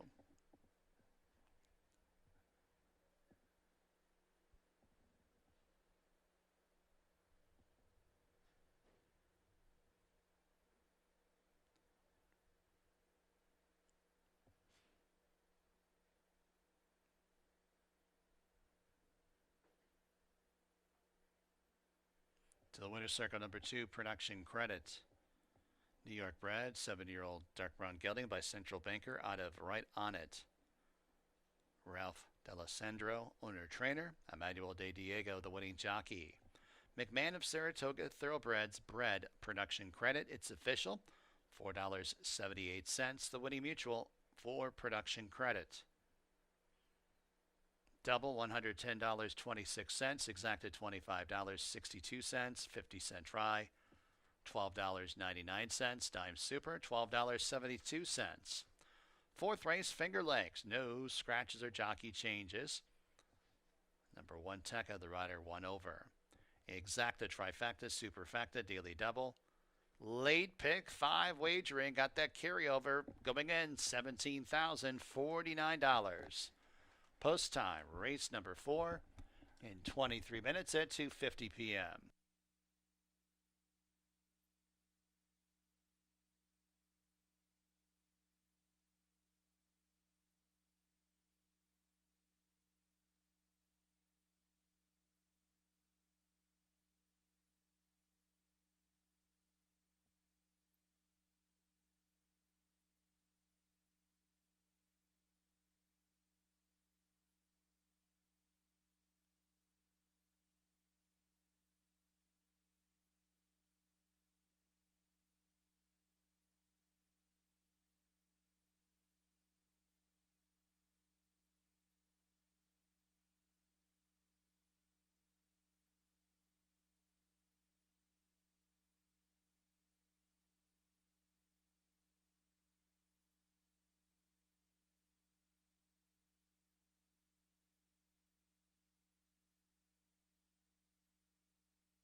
All right, here we are with the late pick 5, starting with race number 4. And keep in mind, we have over $17,000 into the carryover pool. Kind of keep an eye on the screen. They will be showing you the new money, and the total pool will be displayed after the betting's done. Looking back at the third, it was just going 5.5 furlongs for production credit as the speed of the race. Going from 6 furlongs to 5.5 today. That was the big difference. He got the easy lead and was the best winner. That was Emmanuel Di Diego for Ralph D'Alessandro. We go a mile here for the fourth, never won 3 condition. And, you got a couple drop downs in this race, especially the one, Tekka, who figures to take a lot of money in this race. Didn't have the best of starts against allowance horses last time, but was against She's Grand and Equinox. Either one of those horses would just obliterate this field. And, well, the thing was, he did lose by 17 lengths. So it's not like the race is much better than the rest of this field because she's not competitive, but she did have an excuse in the race, and she was facing much tougher. So the drop in class alone makes Tekka a player. Another drop down is the 2, Turn Up the Music. She was running for 5, and but she was in for the waiver claim. She won for 5 and then stepped up to face starters last time. Made an early move and then kind of flattened out. Really never got into the race at all. But if you can forgive the effort, she's back down in 5,000 this time for sale. But she's got to get the right kind of pace scenario because she is a late runner. It does seem like there's some speed in here where she may have a chance to make a late move and have some impact. Should at least be in the top 3. The outside horse is the 8, Red Butterfly. There's 2 in here for Michael S. Ferraro, both owned by Ferraro. You got Grab the Glory, who's stretching out today, and Red Butterfly, who's stretching out for the first time ever. Both have pretty good numbers for the distance, especially Red Butterfly, who will be attempting the route for the first time. Early in her career, she was trying turf races. Then she came here in sprints. Last couple efforts haven't been good for the 11 and 9, so they will try something different with a stretch out. She does have some good breeding on the dam side with a distorted humor, and Munnings aren't really known for the route, but Munnings are certainly better breds than a lot of horses. And again, a 364 Tomlinson for the distance, and she'll have some tactical speed to be up close with MAS Grooves and maybe her stablemate, depending on which one of these 2 they try to be aggressive with. She's getting some play. She's at odds of 5-2. Rachel Maybell was a beaten favorite last time. See if she bounces back. She had a better effort, much better effort, running second to drop down and favored Lady Leoban. Ran very well, trying to close on a 51. Last time chased a little bit and faded, but the speed didn't back up. Dr. Gianelli just kept going. So she's a player, at least to be in the number. She's currently at odds of 5-1. Some of the horses getting some action here for the fourth. We start the late pick 5 with this race.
Horses coming on the track for the fourth race from Finger Lakes. Starts the 50-cent late pick 5. Carryover going in, $17,049. Here's your field. Number 1 is Tekka with Andre Worry. Number 2, Turn Up the Music and Kevin Navarro. Number 3, MAS Grooves and Rafael Rohina Jr. There's the 4, Happy Time, Emmanuel de Diego.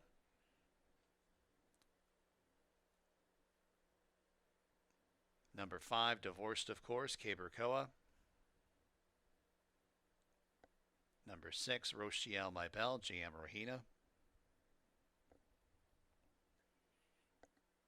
Number 7 is Grab the Glory, Luis Pena.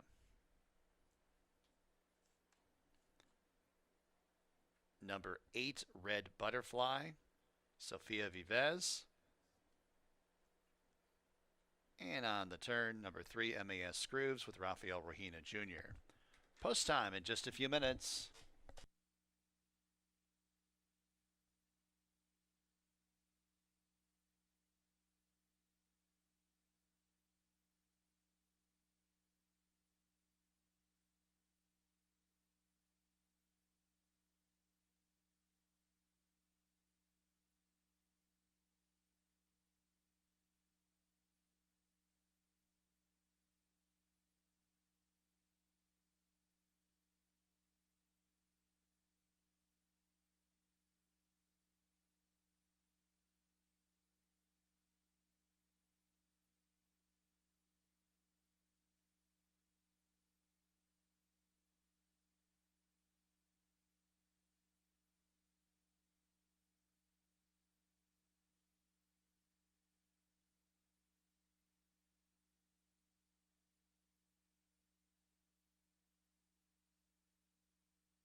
Approach the gate.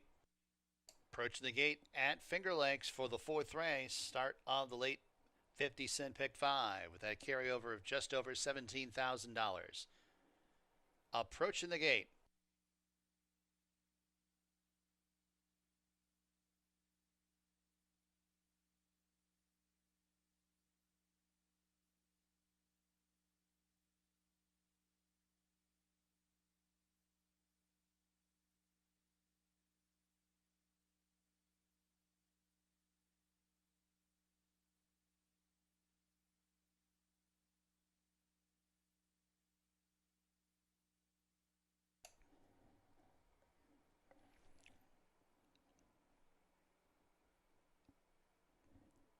Fillies and mares are at the gate for race number 4 from Finger Lakes.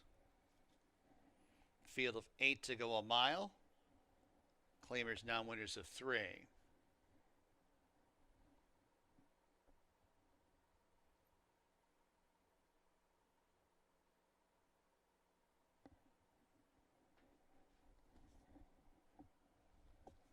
Happy Time going in. Divorced, of course.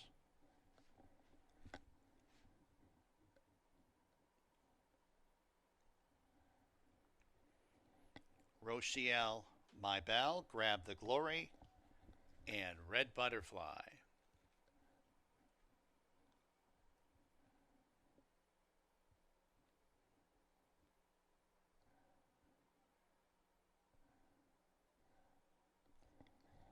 Red Butterfly to the outside. They're all in the gate, and they're off. Decent start. It's Tekka from an inside post. Grab the Glories on the outside. Divorced, of course, is racing in a joint second with Tekka.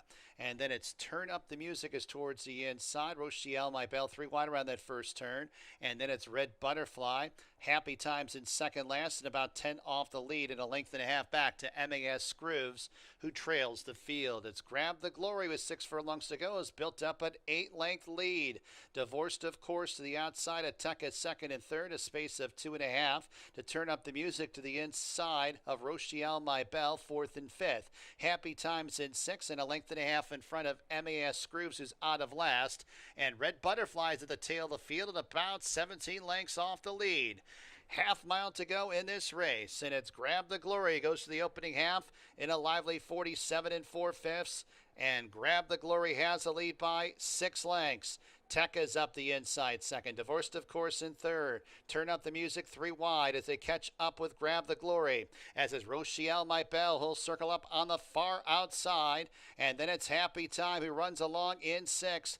3 lengths back to Red Butterfly and 2 lengths to MAS Scrooves, who trails the field as they arrive at the top of the stretch. It's Tekka as the first to face us. Rochelle, My Belle, 3 wide. Turn Up the Music's in between runners. Divorced, of course, in 4th and 6 lengths off the lead. 1 furlong to go. Tekka on top by 2. Rochelle, My Belle, and Turn Up the Music second and third. 16th to go. Tekka leads by a couple lengths over Rochelle, My Belle, and Tekka will get the job done. Rochelle, My Belle second, Turn Up the Music third, and Divorced, of course, fourth.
1625. Favorite Tekka.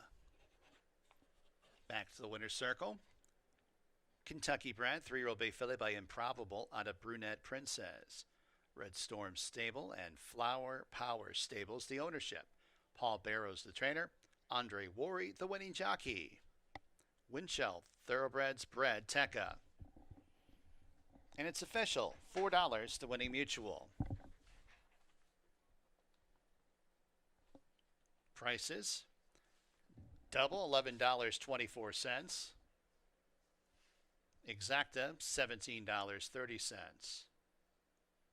50-cent try, $8.48. Super, $5.17. Pick 3, $51.62. Race number 5 from Finger Lakes. Scratch number 5, Juliet on approach, and number 7, Good Mission. Put Emmanuel de Diego on number 2, Luminescent. Exacta, trifecta, superfecta, daily double, late pick 4 wagering. Post time for the 5th race in 19 minutes at 3:20 p.m.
Late overweight, number 6, La Grande Artesana. The rider's 5 pounds over.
All right, getting ready for race number 5, and yeah, the 3 major players were there, and it was all a matter of Tekka being the biggest drop down and the best horse able to hold on the rail as Rochelle Maybell tried to make a late move there, but Tekka just would not back up at all. Andre Worry for trainer Paul Barrow. That barn's been on fire the last few days. And we look at the 5th. This is another maiden race. We scratched the 5, Juliet on approach, and the 7, good mission. You see early money on the 11. Probably won't go off that price, but likely favorite is the outside horse.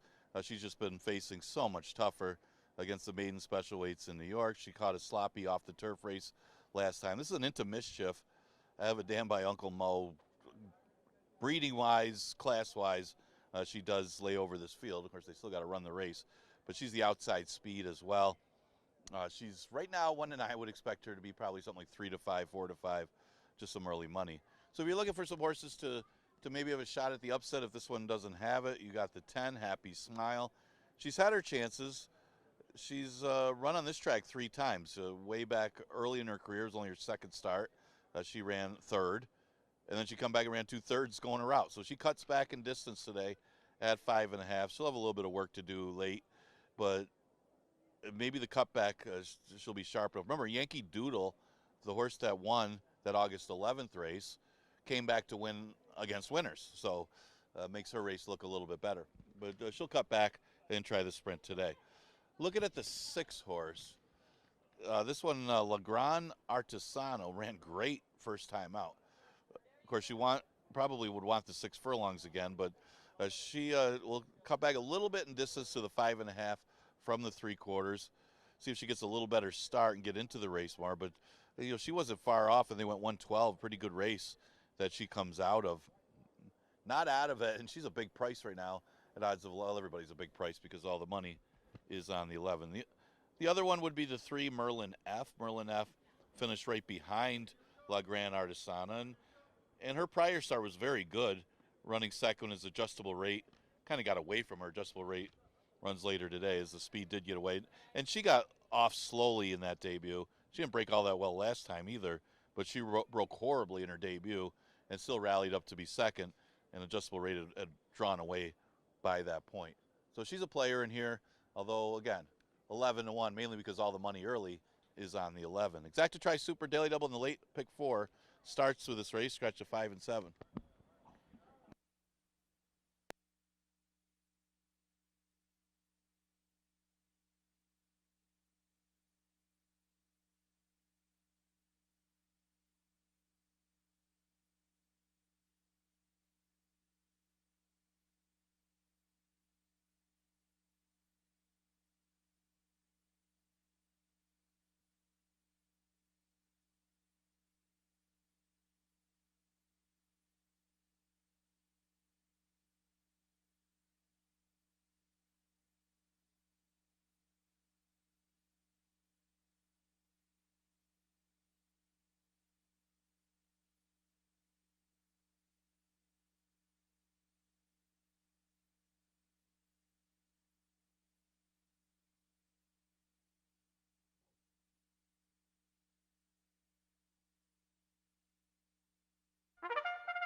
Horses are coming on the track. 5th race at Finger Lakes. There's number 1, Jet Todor, and Relu Gutierrez.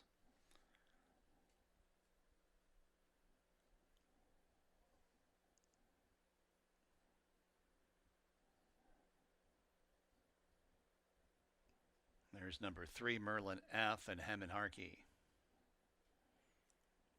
Number 4 is AP Slingshot, Cabercoa. Number 6, La Gran Artesana, Juan Diaz. Number 8, Practically Summer, J.M. Rohina. Number 9 is Ring of the Rise, and Nasario Alvarado. Number 10, Happy Smile, Andre Worry. Number 11, Miss Impulsive, Katie Davis, in to ride. And number 2 is Luminescent, Jockey Change, Emmanuel de Diego. Post time in just a few minutes.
Horses begin their approach to the starting gate for race 5 from Finger Lakes.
And the horses have arrived at the starting gate, race number 5 from Finger Lakes. Field of 9 fillies and mares to go 5 1/2 furlongs. Even money on number 11, Miss Impulsive. 7-2 on number 3, Merlin F. Loading up for race number 5, start of the late 50-cent pick 4.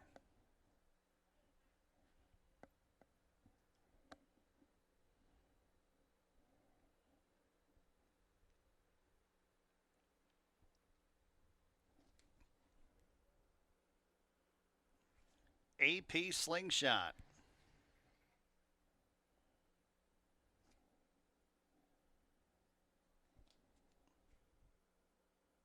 La Grande Artesana.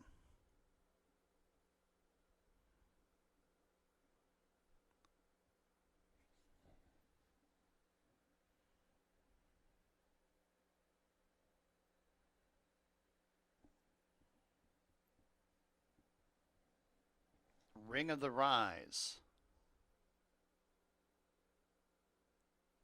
Happy Smile and Miss Impulsive.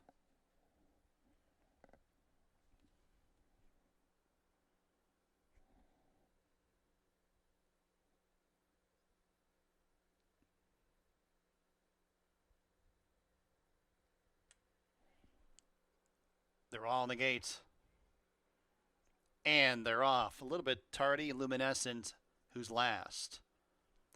Practically Summer, Miss Impulsive, Ring of the Rise. Miss Impulsive on the far outside going out for the lead. Ring of the Rise not giving her a free pass in second. La Grande Artesana in some tight quarters towards the inside in third. As it's Happy Smile improving on the outside in fourth. Practically Summer's in between runners. Only 2 lengths off the lead. 4 lengths to Merlin F. Jentador launching a rally to the outside of Merlin F. And then it's AP Slingshot who's in second last. Luminescent trails the field about 12 lengths off the lead.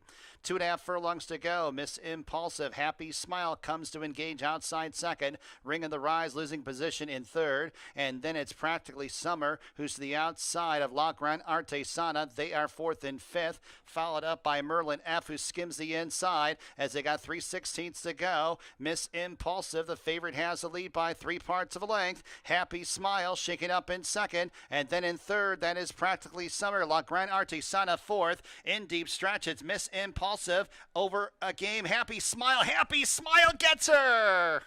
Oh, wow. Late rally from Happy Smile, nailing Miss Impulsive right at the finish line in the 5th from Finger Lakes.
Number 10, Happy Smile first.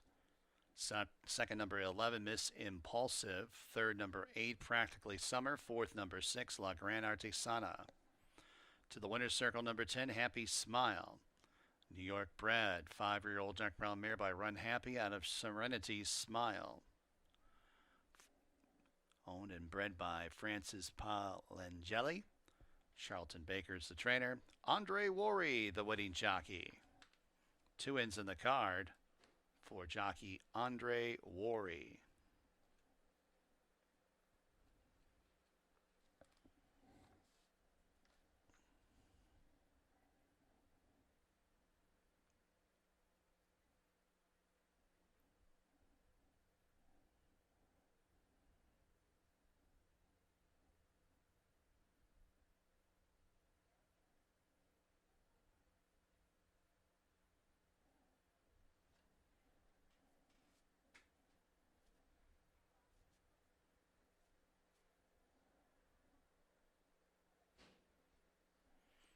$10.22, the winning mutual, 5th race official. Double, $24.22, exacta $23.66, 50-cent try.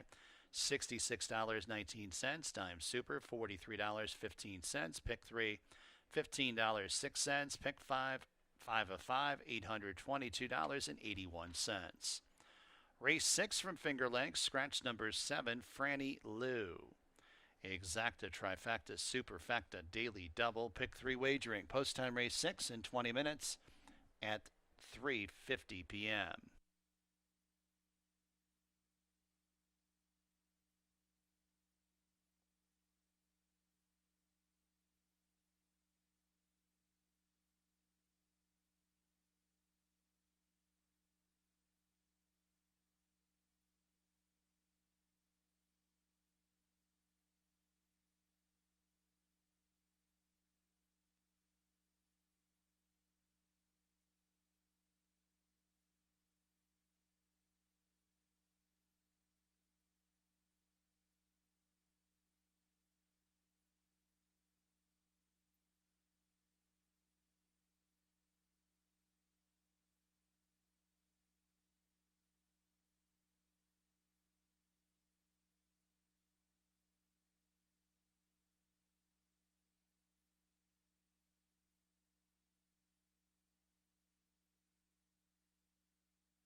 All right, we're getting ready for race number 6, and yeah, it was a good finish between Happy Smile and Miss Impulsive, the big favorite. Got the lead, just could not pull away. Got a little bit of a pressure to clear, and just couldn't really clear. And then Andre snuck up on Miss Impulsive, able to turn into a sprint to the wire. Was able to chase that one home for Charlie Baker. Happy Smile. Out of all those Serenity Smiles, we've seen a few of them do well here at Finger Lakes. Number 1-2 claiming condition is the 6th race. We are going to start a late pick 3. Pretty good open group here. The 5 digital sale getting some play. Logical horse in here. Last race wasn't so good. From an outside post, she beat 2 horses, but still the numbers on this horse are better than a lot of the horses signed up here. The race came up relatively soft for a 2 lifetime 5. She's had her excuses. Andre tries to make it 2 in a row. She's one of the top threats in here. She's at 9-5. And that's how soft the race is. She just lost by double digits. She's the favorite. I went with change order, hoping that there's enough pace for her to close on. She's going to be coming from out of it. I mean, she was 69-1 in 11-9 last time. So she drops to 5. But she's at the mercy of the pace. She's got to hope that the pace backs up to her. And there's a chance of that happening, as you do have some speed from Miss Wobbles and others that could come back to her. Now, the other speed might be on the inside with the one Just Words. Just Words also gets some class relief after dropping in for 11-9. Now drops again to 5,000 after stopping last time trying to chase a better horse. But they did do 22 for the first quarter, which was relatively quick for the day. And not only dropping to the bottom, she's got an easier $5,000 field than most in this condition. Strong player on the drop. The 8 Miss Wobbles, throw her in there because she's got speed, and the race shouldn't be that fast. She comes off a 4th place finish, showing signs of life. She broke well, but she was unable to really get to the lead. And today, she should at least be out there, even if the one Just Words has speed. She's inside of Freedom Dreams, so if she breaks well, she might be able to get to the front, or at least be on the front line. 6 furlongs is a little bit of a stretch for her, though. She's probably a better horse going 5.5 than 3/4. But if she is able to get out there, she has a chance. But like I said, you got other speed in here that may make it a little tougher. And she doesn't seem like she's got the same kind of speed that she had last year. Look at some of the other rivals in here. You got Fauve on the outside. She just won for 5. Very well-bred horse. Another Munnings out of a dam by Gosapper. The number wasn't great, but she did get up against an easier field, and she could be a horse that's improving and learning how to race. So she's another one getting a confidence builder. Moving to the 2 lifetime, normally from a race like that one where it's a really soft race, normally you'd say no shot in a 2 lifetime, but this race came up so soft that she does have a chance in here, and she could be a big threat to get in the number. So 6th race, we start the late pick 3, Exacta Try, Super, and Daily Double, also available in here.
Fillies and Mares coming on the track. Race 6 from Finger Lakes. Looks like we'll lead with number 2, Cuz I'm Elegant, with Rafael Regina Jr. Number 3 is Banker Murray and Katie Davis. Number 4, Positively, Alexa Marie Cintron. Number 5, Digital Sail, Andre Worry, the jock.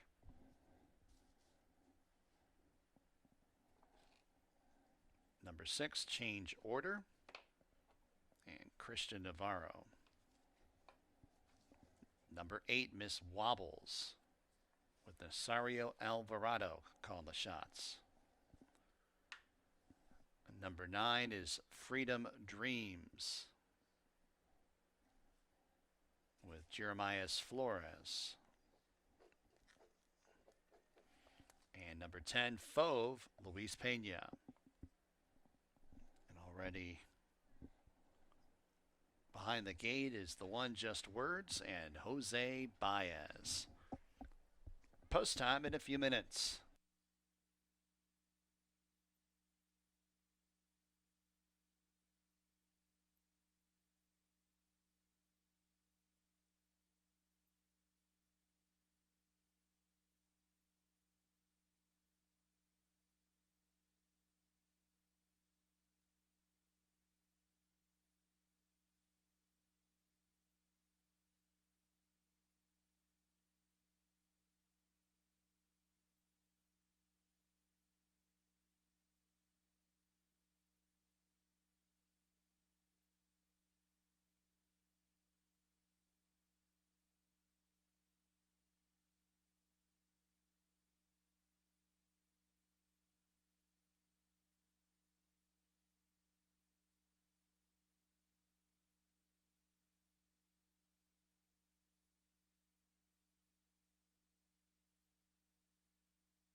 Post time in 2 minutes.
Fillies and Mares are approaching the starting gate for race 6 from Finger Lakes.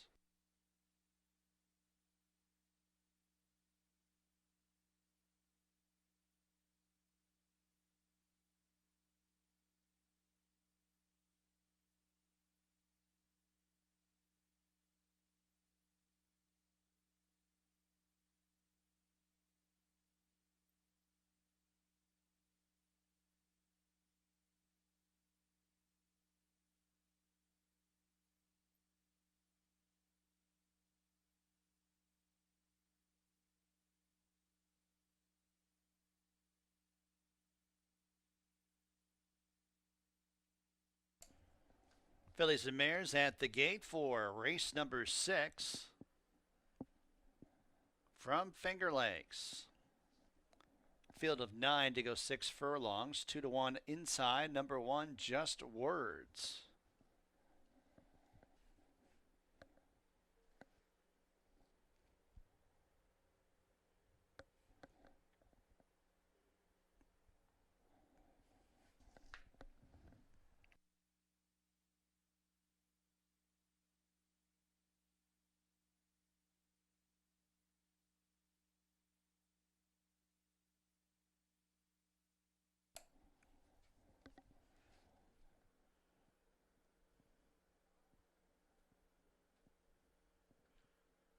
Positively coming up.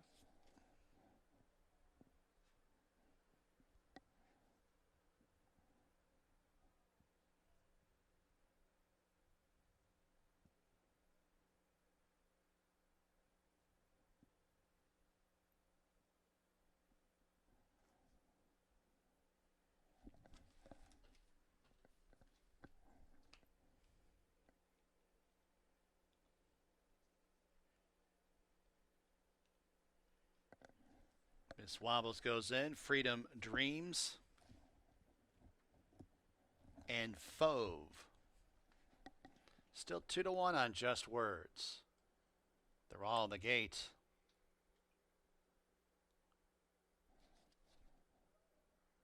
And they're off. It's Miss Wobbles and Freedom Dreams. These two blast out for the front, joined by Just Words up the inside. Just Words will have the lead after an opening furlong. Freedom Dreams second, Miss Wobbles third. Fauve far outside in fourth. Change Orders in fifth. Digital Sales in sixth. Positively up the inside into the top 6, 5 off the lead. And then we come back to Banker Murray's about 11 lengths off the lead and 2 lengths to Kazam Elegant in the 9th in trailing position. On to the far turn. It's Just Words first quarter, 23 2/5. Just Words clears off by 2 with 3 furlongs to go. Freedom Dreams and Miss Wobbles in pursuit second and third. Fauve White Blinkers outside fourth. Positively Change Order fifth and sixth. 2 lengths to Digital Sale to the outside of Banker Murray. Many lengths back to Kazam Elegant, who trails the field as they reach the top of the stretch. Just Words turns him in, comes off the turn, leading by 3 lengths over Freedom Dreams and Fauve on the outside. Miss Wobbles at the fence, Positively Yellow Cap in about the 2 path and 2.5 lengths off the lead as they run to the 16th pole. Just Words. Here's Positively Fauve outside Change Order and Banker Murray. Fauve with the lead. Positively Change Order. Here's the finish. It's Fauve. Fove wins. Photo for second. The 6 from Finger Lakes.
Number 10, Fove, was first.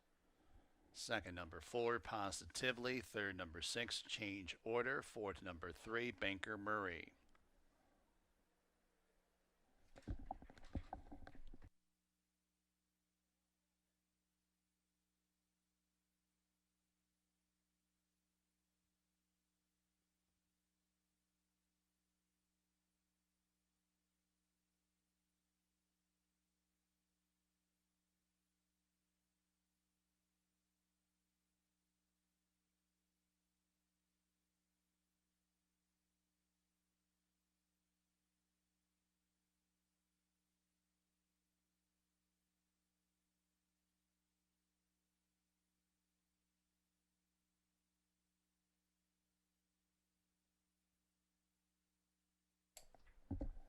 Fove back in the winner's circle.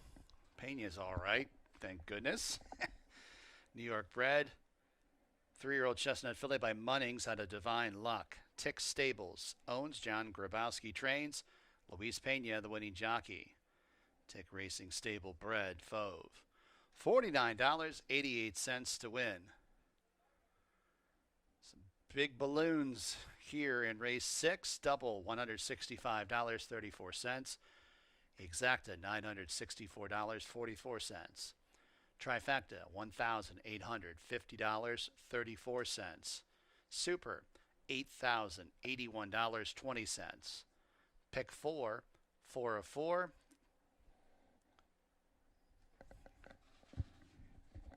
You're going to make me look it up on my ADW here. $274.05. Seventh race from Finger Lakes. There are no changes. Exacta, trifecta, superfecta, daily double wagering. Post time in 21 minutes at 4:22 p.m.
All right, final of the day, races 7 and 8 begins here. Going back to the 6, yeah, it was a mad scramble to the line. As talked about earlier, that was probably your all button if you're playing the pick 5 if you got the money to do it. But Fauve on the outside makes it 2 in a row. She got the confidence builder last time, really well-bred horse, and big price today is that one able to hold her ground, change order just a little too late, having to alter course there at the top of the stretch.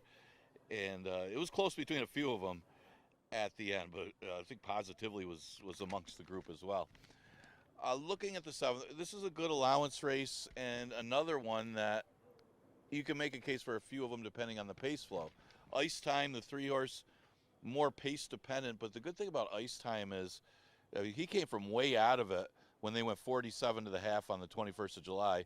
Then the next start, not too much longer after, he was able to be in the race a little more when they went slower 49. He still made up some ground. So he's not as much pace dependent in that sense as he was in position to make that late move. The numbers are good. He finished second to a horse called King's Leap. King's Leap has been pretty good in the conditions. I believe ran third in the New York Derby against fellow 3-year-olds. So Ice Time in good form right now with a couple good finishes. So one horse seems like Destiny. He's the inside speed of the race. He might play catch me if you can. Last race they did, and it was Burning Beauty, a horse in here, that was able to catch him. Now he's making his 4th start of the season, and no excuses today. He'll be out there winging as far as he goes, and seems like Destiny right now at 9-1. See if he can hold on better. He's certainly dangerous as the inside speed. Burning Beauty was one that ran him down and went on by to catch him. I mean, he barely got to Janseen, though. So Janseen ran a big race, and I think that one ended up, the second horse, I think, ended up getting DQ, but it really didn't affect the outcome. Burning Beauty was still going to win. They all want to change positions. But this one did finish behind Ice Time in the race before, going a little further, 1 mile and a 16th. So he'll try to turn the tables at the shorter distance. He just got a little tougher at the post. And then all it depends on seems like Destiny, how long he stays in the race and whether these closers get moving. Retail Man, another one to consider. He's coming off a 3rd place finish in the similar condition, the one state bred, and was claimed for 5,000 just a couple races ago. So it's a nice job by Matt Clark, as he's run 2 straight 3rd place finishes, stepping up in class, facing allowance competition after being claimed at the bottom level. So that's a few of the horses in a pretty evenly matched group. Should be a good 7th race. Exacta Tri Super and Daily Double offered in here.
Coming on the track for race 7 from Finger Lakes, there's number 1, Seems Like Destiny, and Evan Harkey aboard.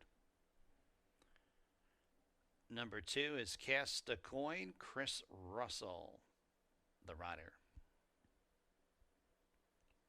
Number 3 is Ice Time, Christian Navarro. Number 4, Philharmonic, Andre Worry is the jock. Number 5, Eric from Miami and Emmanuel de Diego. Number 6, Retail Man and Cabercoa. Number 7, Burning Beauty, Luis Perez in the irons. Post time in just a few.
Post time in a couple minutes.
Approaching the gate.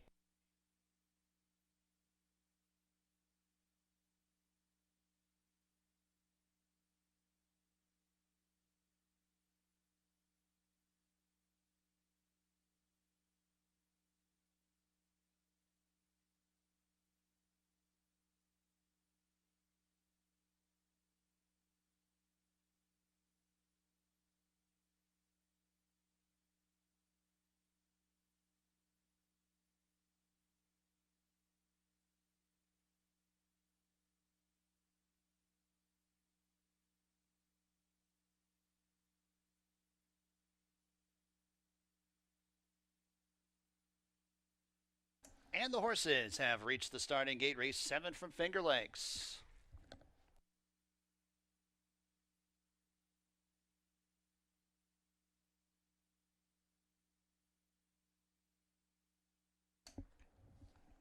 Field of 7 to go, miles 70 yards, allowance race.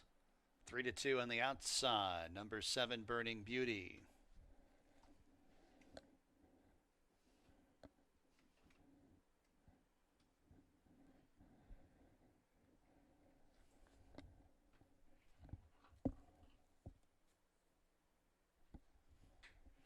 Eric from Miami going up.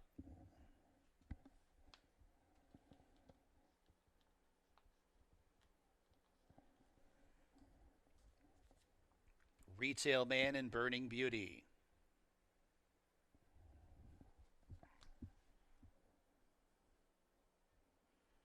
Burning Beauty and Luis Perez the outside. They're all in the gate. And they're off. It seems like Destiny broke the best and goes out for the lead. Eric from Miami and Philharmonic are second and third. And then it's Cast a Coin is towards the inside. Retail Man outside of him. Burning Beauty 3 wide around that first turn. And Ice Time is at the back of the pack as they navigate the first turn. Seems like Destiny on top. The leads 3 lengths. Cast a Coin is in second. Philharmonic races third. A length and a half back to Eric from Miami in fourth. Retail Man's in fifth, 6.5 lengths off the lead. 2 lengths to Burning Beauty is the outside of Ice Time. Those two in tandem at the back. First quarter mile, 24 3/5. Seems like Destiny has a clear lead. The lead's 3. Cast a Coin is a clear-cut second. Philharmonic tracks in third.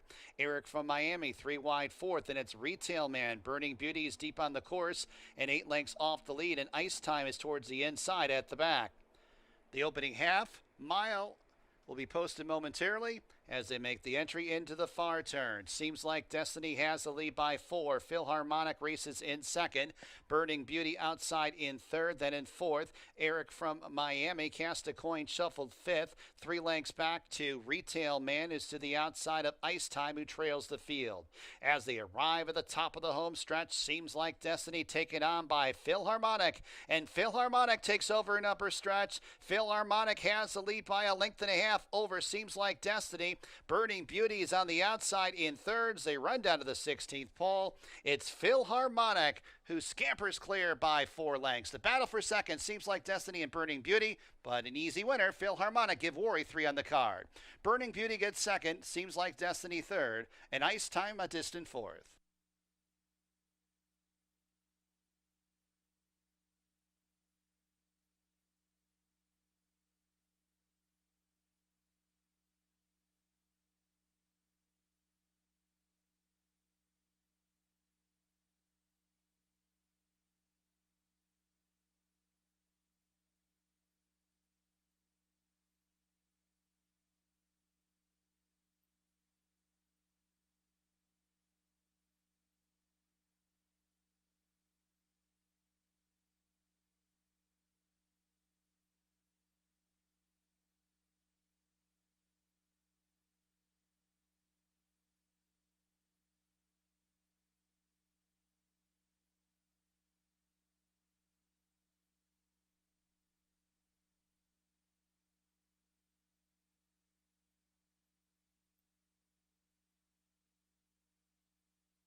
Number 4, Philharmonic was first. Miles 70 yards and 144.27. Second, number 7, Burning Beauty. Third, number 1, Seems like Destiny. Fourth, number 3, Ice Time.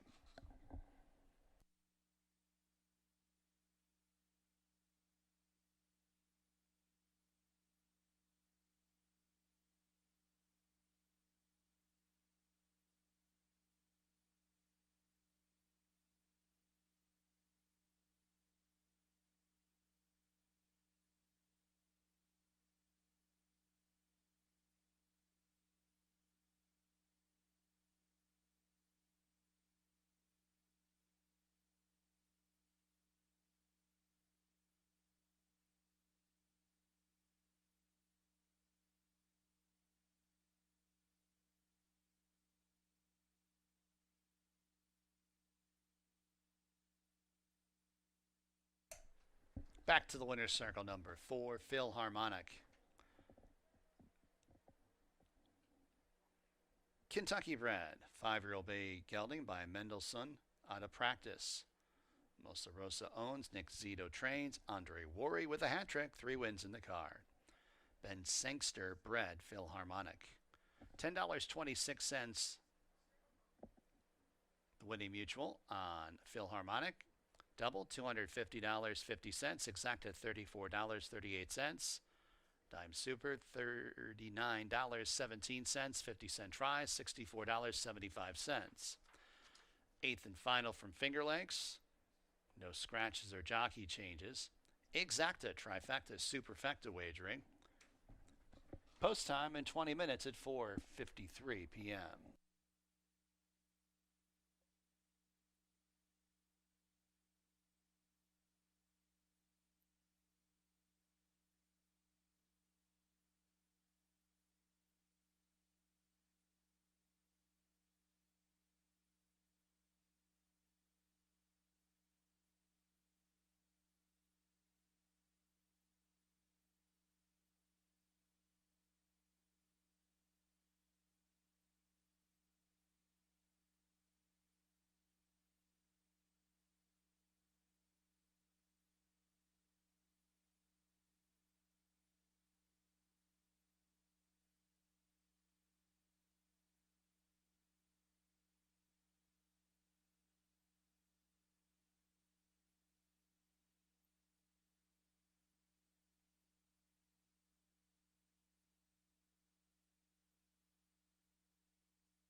All right, we're in the paddock for the final race on today's card. That was the legendary Nick Zito winning race number 7. I believe that was Phil Harmonic's third race over this track.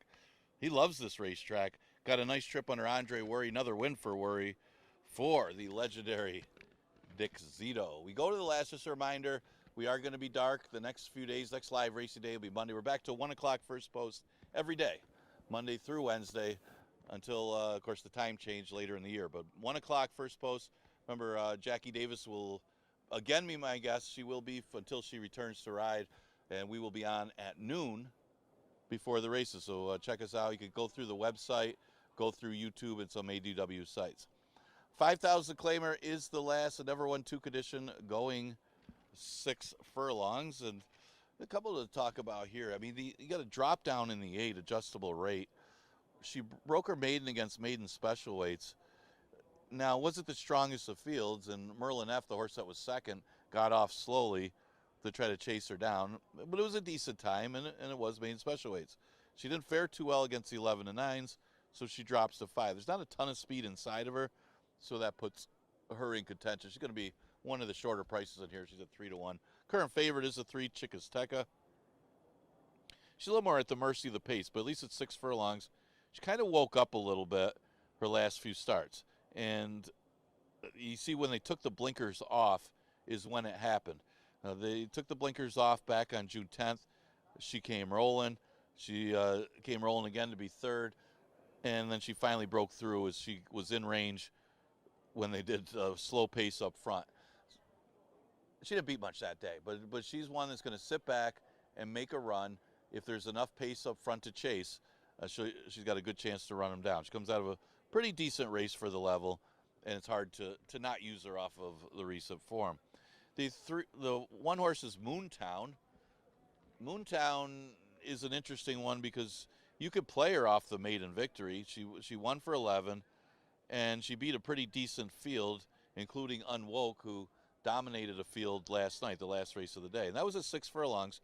She just was off slowly last time and was just never in the race. So she gets class relief, dropping to 5. I think that automatically makes her one of the players. And they're finding her right now. She's at odds of 5-2. As far as underneath, probably the 7, Artemis Girl. She's another closer, probably going to be last early. She's probably maybe Emily Reward might be back there as well, but she'll probably be last early. But that's her running style. She sits back, she makes a run. She's more at the mercy of the pace than a couple of the other closers in here. But 6 furlongs would be the best chance here, but she'll have to get some help up front.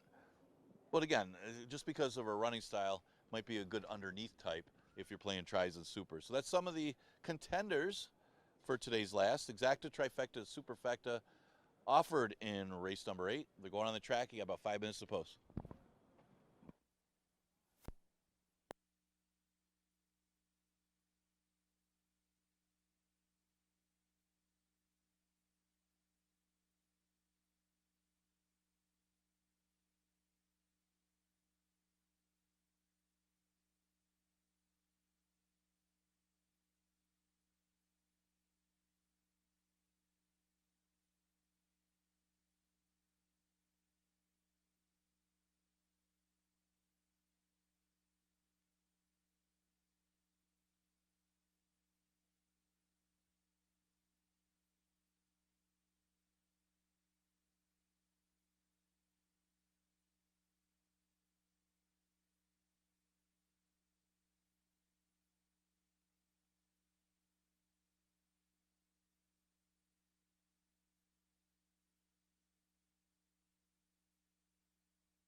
On the track for the 8th and final from Finger Lakes, leading the post parade, number 1, Moontown and Michael Davila Jr. Number 2 is Our First Lady and Caber Koa. Number 4, Who's Got the Tip, Luis Perez. Number 5, Emily Reward, Hemin Harkey. Number 6 is Stella Brown, Jose Baez. Number 7, Artemis Girl, Christian Navarro is the jockey. Number 8 is Adjustable Raid, who's going back on the turn with Kevin Navarro. And number 9 is Heck of a Bust, Oscar Gomez. And number 3, Chick Azteca, Andre Worry, the jockey. Post time in a few.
Post time in a couple minutes.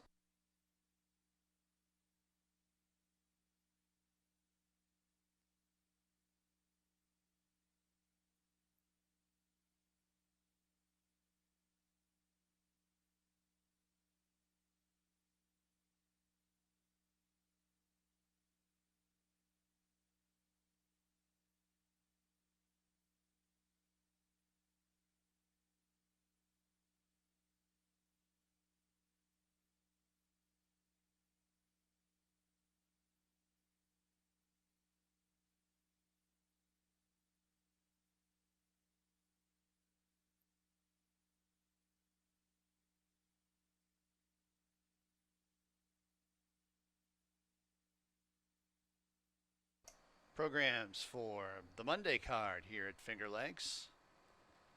Now available for download at fingerlakesgaming.com. Monday's program available at fingerlakesgaming.com.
Horses are approaching the starting gate at Finger Lakes for race 8, 8th and final. Approaching the gate.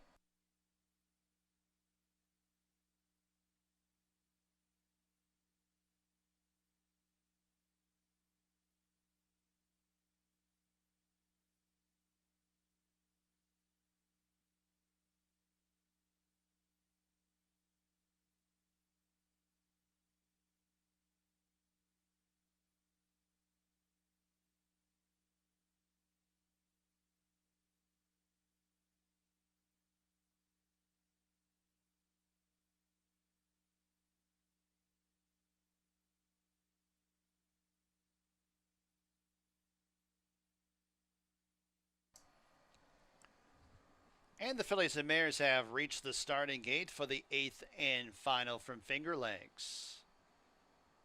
Field of 9 to go 6 furlongs.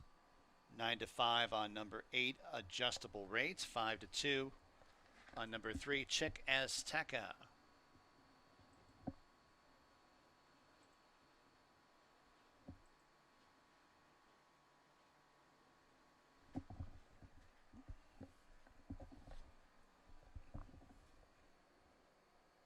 Chick Azteca going in.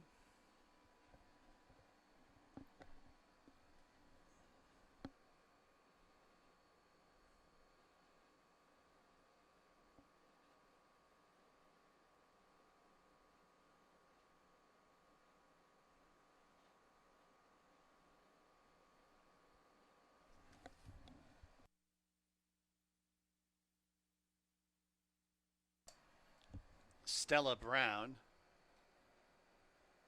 Artemis Girl,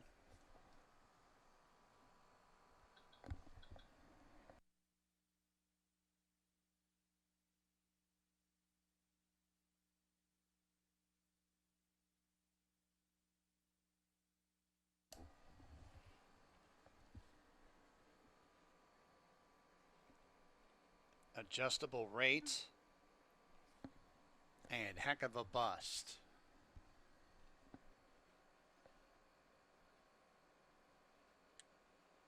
They're all in the gate. And they're off. Who's Got the Tip, Adjustable Rate, and Heck of a Bust all sending for the lead. Emily Reward and Stella Brown are next. 3 lengths to Chick Azteca, who's up the inside in 6th. Alongside is Artemis Girl, then 3 lengths back to Our First Lady, second last, and a length and a half to Moontown, who trails the field. Half mile to go. Adjustable Rate has the lead over Heck of a Bust, and Who's Got the Tip? They're second and third. Couple more lengths to Emily Reward, who tracks in 4. Chick Azteca 5th. Artemis Girl 6th. Stella Brown 3 wide 7th. 9 off the lead. 2 lengths back to Our First Lady, and Moontown trails the field as they wind their way to the quarter pole. Adjustable Rate, Heck of a Bust, and here's Emily Reward splitting rivals.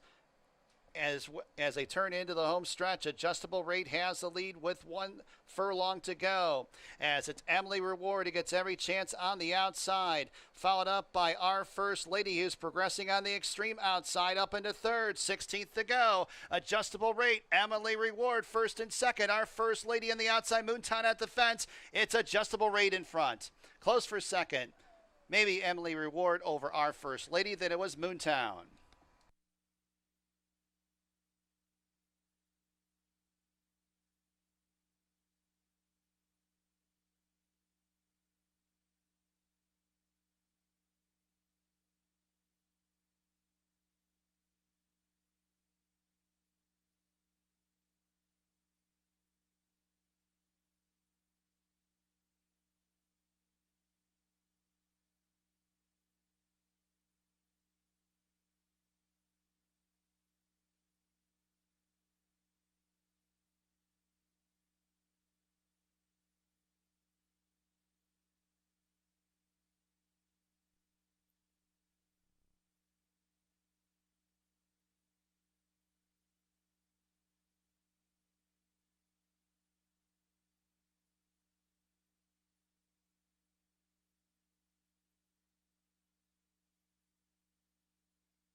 Eight, 5, 2, 1.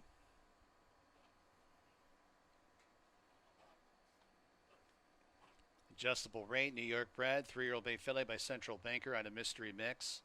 Windy Lee Farm owns. Jonathan Buckley trains. Kevin Navarro, the winning jockey. Windy Lee Farm, New York bred. Adjustable Rates.